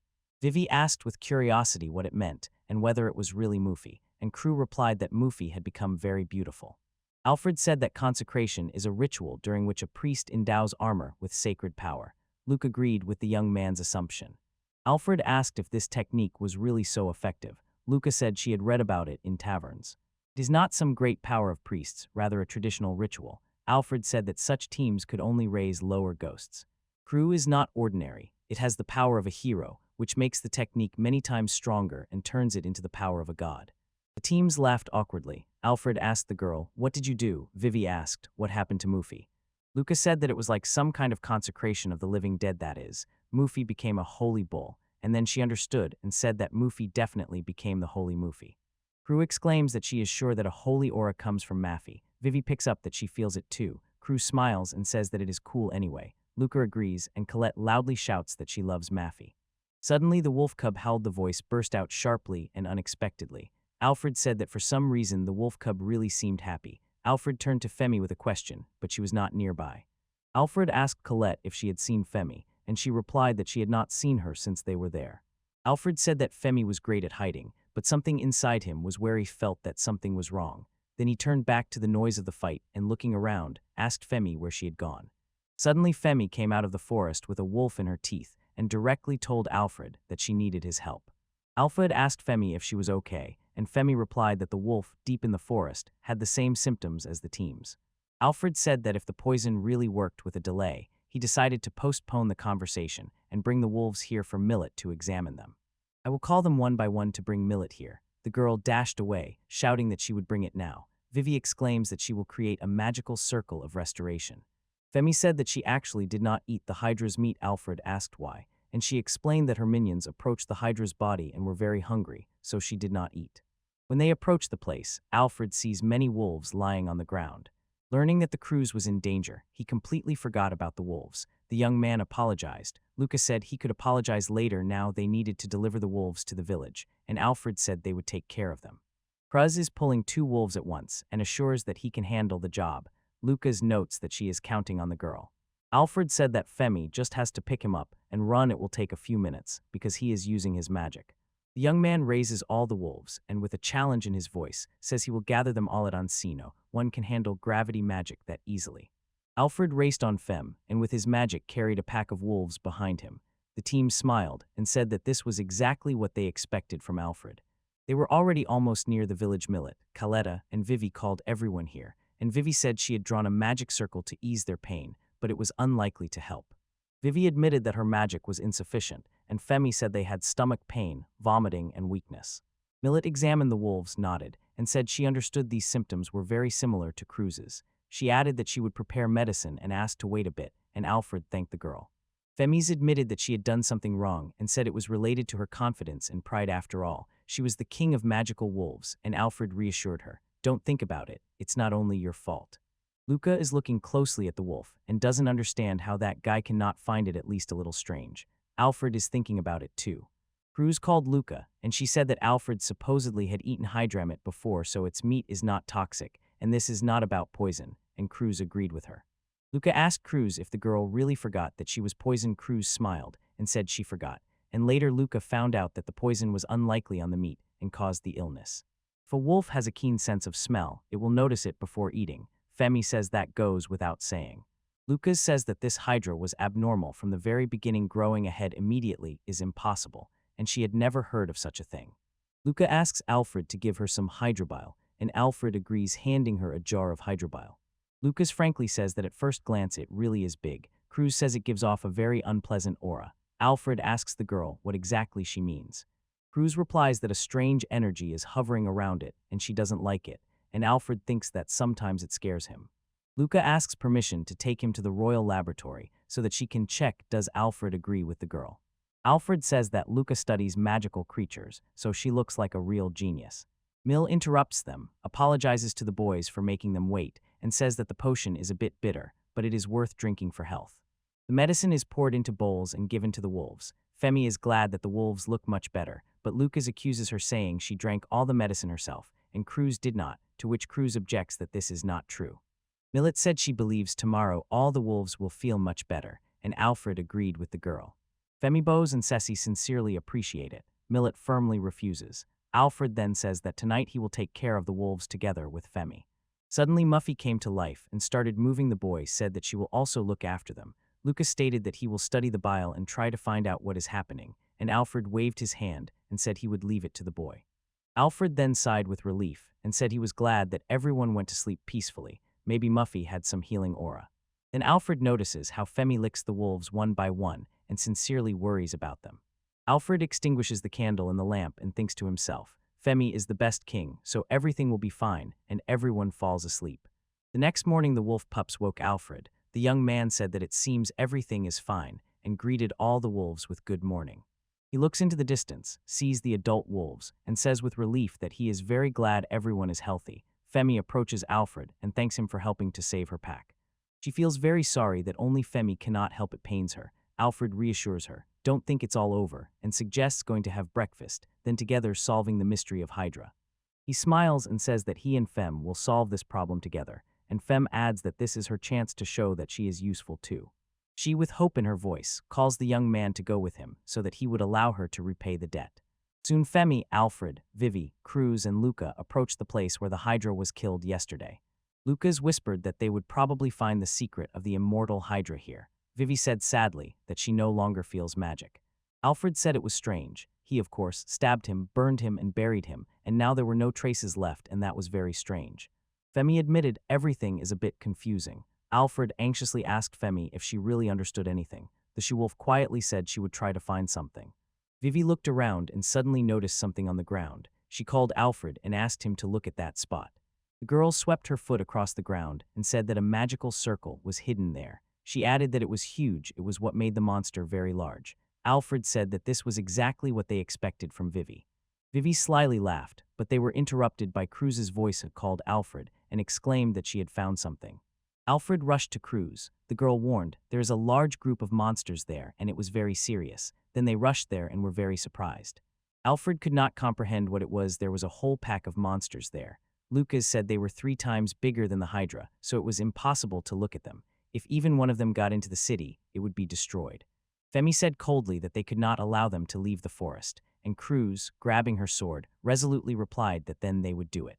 Alfred was sure. The Hydra fled from those monsters, and he was worried about one thing, why someone enlarged them and where they came from. Cruz asked Alfred for permission to attack. The young man agreed and quietly told the girl not to overexert herself, he would cover her. Cruz nodded and agreed.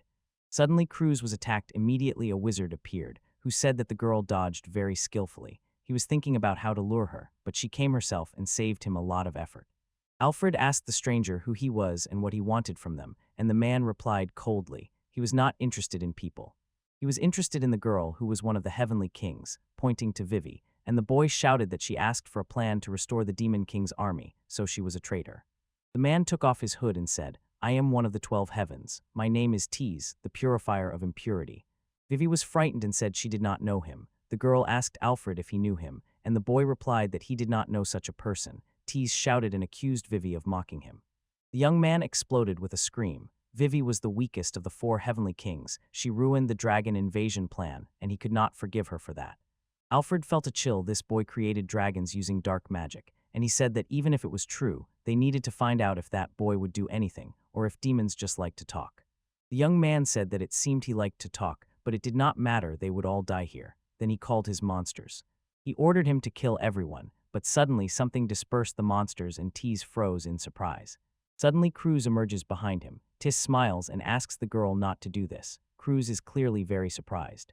Suddenly a huge serpent-like monster directed its piercing gaze and blinded the Cruz. It became too bright. Tis enthusiastically said that it was wonderful because no one could escape the petrifying gaze of basilisks. Cruz said it was bright. The girl tears off part of the snake and assures that she is fine, she is not affected by such things. Tis is very surprised and asks why it did not work. Luca says it's time to finish. The basilisk directs its petrifying gaze, but nothing happens. Luca ends up behind the monster. She jumps up and slices the monster with a blade, and at that moment Alfred releases his magic. An explosion tears apart the body of the huge basilisk. At that moment the huge monster rushes straight at Alfred, but Femi throws herself between them and tears it apart with her sharp claws. Alfred stretches out his hand again. The monster is instantly burned by flame. Tis freezes in surprise. He looks at his killed monsters. Tis asks the guy and says that they are like that, and Alfred calmly replies that it does not matter, they are just passing by, S-rank adventurers. Tis takes his head in his hands and starts laughing out loud, then says that he thought to do it quickly, but people interfered. At that moment Cruz, calling Alfred, says that the monster's wounds are starting to heal, and suddenly the Hydra began to recover. Tis chuckles and says that people are lucky these monsters recover quickly. They are invulnerable zombie soldiers who will never fall. They can play as much as they want, they will still die. Alfred thinks he understood something. The wolves in the circle ate the Hydra's flesh, and because of this, their stomach hurts. The thing is, he was turning into a zombie, and although these monsters are dead, they are still connected to this place and obey one of the 12 heavens. Luca tells Alpha that although they can fight forever, her strength and magical energy will sooner or later run out. At that moment, Femi coldly told Alfred that she could kill the Steeman. Alfred calmly told the wolf that they could wait. Alfred grimly says that only zombies will be killed, the demon must be alive, and he himself will stand trial in the capital. Femi asked Alfred what they would do. Alfred says to the wolf, run to the center of all monsters. Alfred picks up the receiver and thanks Tis for telling him something. Tis looks at Alfred, and he quietly admits that he is actually a little angry with him. However, he sincerely believes that they will be able to defeat this monster. Meanwhile, Cruz shouted and asked Mr. Alfred what to do. Alfred says he will use his magic to impress everyone and calls Luca and Cruz for help. Luca said that she agreed, but it was very difficult for her. Alfred ordered the girls to behead. Cruz said it was easy. Tease was surprised, so Alfred ordered the girls to continue beheading. They whispered quietly that they had stopped, but it was in vain. At that moment the young man stretched out his hand and called the Ice Queen, who reigned in the heavens and ruled the void. He begged her to open the gates of the void, the entrance to the mysteries of the absolute world. He swore before heaven and darkness that he would freeze the evil of this world with a heavenly hammer. The boy's name is Alfred Lent.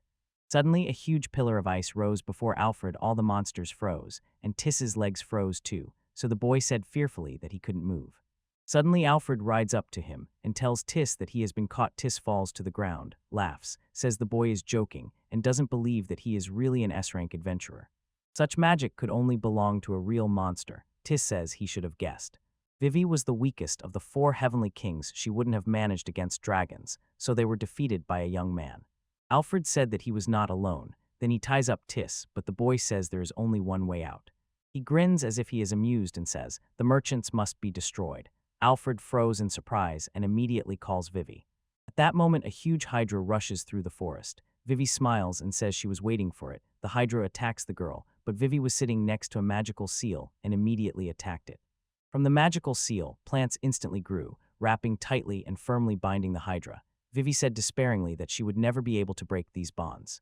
Instantly, the plants tore the Hydra to pieces. Alfred turned to the young man and coldly asked if he had anything else to say.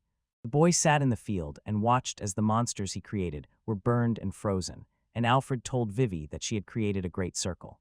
Vivy briefly said that she left the fight to Alfred and the others, but just in case, immediately created a magical circle that instantly stopped all the monsters' movements. Alfred stroked the girl on the head and quietly said that he understood and that it was a good decision. Vivy asked the boy to stop because she felt uncomfortable. Alfred smiles and says that everything is decided and they can return. At that very moment Femi appears, carrying teas in her teeth. While Femi held the demon in her mouth, Alfred told Cruz that her stomach hurt she had eaten zombies. Cruz asked if she could eat it and why it was bad, and Lucas said that they need to be completely deprived of freedom to become zombies, so she applies various harmful magic to her body. This time the zombies were huge and constantly came back to life due to various curses, so it was impossible to eat this meat, and the team only kept saying it was scary. Luca added that he would tell her one more thing. There are parasites that can turn a person into a zombie, but there is magic that will rid the girl of them, and then the team will no longer have stomach pain. Then Cruz talks about parasites and zombies, and Alfred, confident that Millet medicine can help, insists Cruz must find out about this. The young man talks about Millet, but before he can finish, Cruz suddenly breaks free and rushes to Millet. While Millet was treating the wolves, Cruz suddenly ran in, exclaimed that she did not hurt at all and also reminded about the insects, and Millet asked her to calm down. Millet added that everything was fine and she had treatment, and Cruz said bitterly that she would become a zombie and might die. Then Millet noticed the guys and greeted them. Alfred said that someone definitely would no longer eat strange things, and Cruz agreed with the guys. Millet approached Alfred, thanked him for the work, and asked if they were finished. Alfred pointed to Tis and told the girl that they were finished. Cruz and Luca gently petted the wolves and noticed that they were also in a good mood. Luca said that it was because of Millet's medicine and the power of the sacred beast Maffy. Vivy did not understand what the girl was talking about. Luca said that sometimes the spirit of the beast can lift a curse, and Vivy looked confusedly at Muffy, who was sitting near the wolves and shining. Vivy burst into tears of happiness and rushed straight to Muffy to hug her tightly. Alfred looked at the girls with happiness in his eyes. Then he became serious, looked at Tis, removed the gag from his mouth, and said that he and his friends had summoned zombie dragons in the western mountains, but they failed. The young man asks that this time they take on the Hydra and the basilisk, and asks if the demon really thinks that with his help, the royal army can be resurrected. Tis smiled and said, the demon king will definitely be resurrected, and meanwhile people must live in fear. Alfred mockingly said that the demon king will not be resurrected, and at that moment realized the boy simply did not want to talk. Alfred says that the technique of turning into zombies is imperfect. One Hydra was a complete failure, and parasites help the young man create them, meaning he has no real power. Then Alfred called Vivy. She ran up to him, and he asked if there was a zombie expert in the Demon King's army. Vivy replied that she did not think so, because the Demon King forbade the sale of zombies. But Alfred and other adventurers overcame her, so she left the front early and now does not know what happened next. Tis stated that the Demon Lord allowed zombies to use magic, so Vivy, one of the 4 heavenly kings, turned out to be completely foolish. Alfred snapped his fingers and called Fem. Fem bit Tis and began shaking him, but they could not get anything more out of him, so they sent him to the capital. Soon Mill prepared dinner. Lucas said they needed to talk a little. They decided to leave the village the next morning. Tisma stood before the court and was glad that she met such good people in this village. Millet rushed into Lucas's arms and burst into tears. He told the girl that she would be lonely. Luca also cried and begged her not to do this. Cruz and Colette collapsed on the floor, wriggled and stubbornly insisted that they did not want to go, and Alfred only smiled and thought that they were just like children. Luca told Cruz that she had a lot of work in the capital. Cruz agreed. Alfred smiled and added that Cruz could come to them at any time, and the girl asked if that was really so. Cruz agreed, and Lucas said that they would have to say goodbye to Millet's wonderful food, so they wanted to eat well today. Then a pleasant evening came, and everyone enjoyed delicious food and had a great time. Alfred suddenly noticed how people from Vivian's team were whispering among themselves. The next morning, when they began to say goodbye, the boy wished the girl a safe journey home. The girls thanked everyone, and Luke asked Alfred to take care of himself. Alfred agreed and said that his stay here was a secret. Then they set off. Alfred told the girls that it was time to work. Millet shouted that she would go help the old lady, and Vivy would go feed the cows. Alfred said he would get to work. He sat on a chair, and assuring that he would take care of the girls, asked them to try hard today. The girls asked the young man to take care of his knee, and were counting on Alfred. Before Luca and Cruz's meeting with Alfred, it became known that zombie dragons created by the Dark Mage could attack the capital, so S-rank adventurers Cruz and Luca immediately rushed to stop it. Luca called Cruz, but the girl said they needed to take a break, and Luca bitterly replied that it was a pity she hadn't destroyed the Dark Mage's laboratory, so she was one step late and had to decide to finish everything at once. Suddenly, Luca froze in surprise. The zombie dragon ghosts simply disappeared. He whispered that it was strange, as if someone had suddenly destroyed them. Cruz didn't believe they were destroyed and said she didn't think it was that simple. Suddenly, Cruz felt something and whispered that it was a sign of trouble, and Luca asked if it could be zombie dragons. Cruz replied no, it's not that, it could be a Hydra, and Luca asked in surprise, where did it come from? Luca rushed after Cruz and shouted that she couldn't do everything alone. Cruz ran very far, and Luca shouted that she was going to the village of Merg. After some time, Luca felt fatigue overcome her. She had no idea that Cruz could run faster than a horse. It was not worth comparing her physical abilities and feelings with a heavenly gift. Then Luca realized she didn't know where to go. She found the entrance to the village and wondered, are the people here kind? Suddenly, the village head approached her and asked if she was a traveler. The girl answered simply, she was a traveler. Then the elder asked if she really came here alone. The village head said the girl was so beautiful in such a light dress and in such a remote place. Someone raised an eyebrow in surprise and thought it was a bit suspicious. She just smiled and said they had parted ways and she came here for supplies. The girl extended her hand to show the village elder her ID, but suddenly something ached in her chest. She shouted that she would step away for a minute. Luca suddenly felt magical power growing and immediately suspected that these were not zombie dragons. Lucas froze when a huge skeleton towered before him. It was truly gigantic. Perhaps it was some new kind of monster. Lucas shouted to Vivy and asked what she was doing there. Vivy sharply told Luca to be quiet. She would never forgive the girl if she interfered with Mufy's resurrection, and Luca was surprised that she was creating the undead. Suddenly, Luca blurted out that Vivy was one of the 4 heavenly kings. Vivy was surprised that the girl knew her name. Luca added that she had not forgotten her face. Vivy smiled, noting that even in such a place she was recognized, and immediately ordered the girl to kneel before her. Luca did not obey and rushed straight to the giant skeleton. Vivy, stunned, asked what she was doing and Luca destroyed her magic circle. Lucas thought with horror, the zombie dragons were created by a demon, so someone was trying to revive the demon king's army. Luca sharply said that she would destroy evil without hesitation. Vivy shouted that the girl herself was that evil. She activated magic and ordered her to disappear. Luca realized these were fireballs, but they would never reach her. One ball hit her in the knee, and she sat down on the ground. Vivy said that the girl was still on her knees. Suddenly a scream rang out. Something had happened, and the girls turned around and saw that Alfred's house was on fire. In the end, Luca and Vivy bitterly regretted it, and Mill intervened and said she thought they already understood everything. Alfred said it was good that it happened that way, and the girls realized that Millet was very kind. When Luca and Cruz left, the village of Merg became quieter than usual again. The village guard was left without work. Alfred convinces himself not to worry about the girls possibly coming back, then thinks that they annoyed him, but sometimes seeing them is not so bad after all. His thoughts were interrupted by Vivy. She said that Alfred had been yawning for a long time, and Alfred agreed. Vivy smiled and added that nothing could be done. Defending the village is quite boring, to which the boy agreed again. He thinks that Femi and Maffy are here. The village defense is already quite strong. Soon he will not be needed here at all. In such a short time, they managed to try to revive an entire army of demons near the village with the help of dragons, hydras, and basilisks.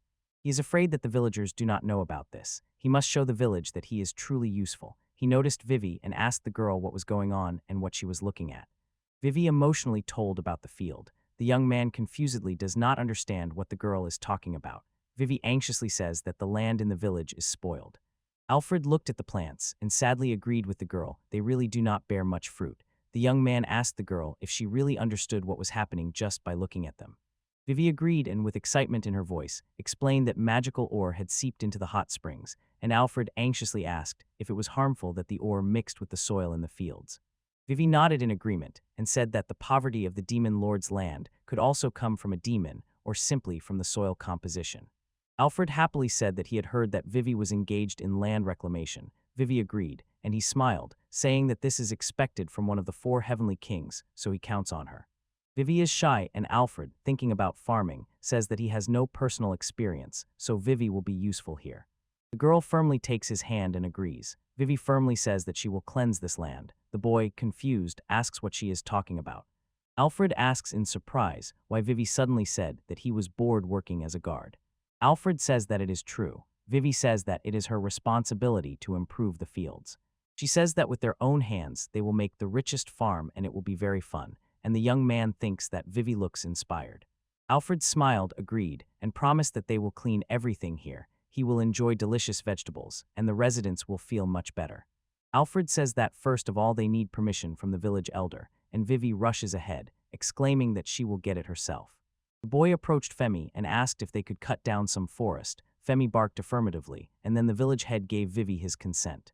After some time, Vivy briefly says that they will clear this area, and with the help of magic circles, will purify the land. They will easily clean everything here. Alfred says that Mill and others will help. Mill says that it looks funny, and the mayor also supports this. The girl happily adds that it is simply wonderful they decided to support the villagers in agriculture. Femi smiles and says that, as the king of magical wolves, he will help them dig holes for vegetables. Alfred notes that it looks like the wolf wants to dig in the ground and allows the girl. Vivy fell silent for a moment, then resolutely said that Muffy must also join them, and Alfred coldly replied that Muffy is too big to work with them. Vivy says that Muffy is a spirit beast and is sure that she can shrink. If Femi was able to go, then Muffy can too. Femi begins to growl. Vivy hides behind Alfred and shouts, "Femi, don't come near me." Then Muffy approaches them. The boy asks her, can Muffy become smaller? Muffy makes a sound. Alfred was so surprised that she responded. Alfred looked at Vivy and asked if she understood her. Vivy replied that Muffy said he can become smaller. Femi answers, Muffy said he wants the girl to touch him, and Muffy does not understand human language. Alfred says there's nothing to be done, they will take Muffy another time. Muffy has turned into a spirit beast, and maybe later Vivy will figure out how to shrink her. Mill suggested to the boys to do everything possible for Muffy. Vivy gently strokes Muffy and says she is very sorry, but Muffy has to take care of them from here. Then Vivy approaches Alfred and Malaya and offers them to start working. Alfred agrees but says that first they need to turn everything off, and Vivy agrees. He asks the girl to give it to him, says he will handle it quickly. Vivy shouted to the young man, "Don't rush." She quietly warned that deforestation is a delicate matter, and Alfred should not overdo it. The boy apologized to the girl, and Millet advised them to act gradually. Millet promised to help. Vivy said they would take a break if they got tired, and Alfred does not understand at all what the girls are talking about. He asks if the girls really think he is old, so there is no need to worry so much, she is not a novice and can handle it herself. Mill says that is not true. She takes his hand and anxiously says she is worried about the boy's knee. Alfred is very surprised. He did not imagine that Millet was so concerned about her body it pleased him, but at the same time it was awkward. He sincerely thanks Millet for her care and will do everything he can. Vivy points to a spot for the boy and asks, "Try to cut down the trees here, can you manage?" Alfred agrees. Vivy says that then the boy can start. Alfred is confident a little magical power will be enough. Then he saws down a tree. Suddenly the tree fell and began to fall right on the girls. Alfred managed to grab Millet and asked her if she was okay. Millet thanked the boy and said she was fine, and Alfred thought that because of this his knee hurt a little, and he felt a bit uncomfortable. Then Vivy suddenly shouted. She thought that such a thing could happen, and asked the boy to be careful. Alfred thought that she did not know much about farming, but the first step had already been taken.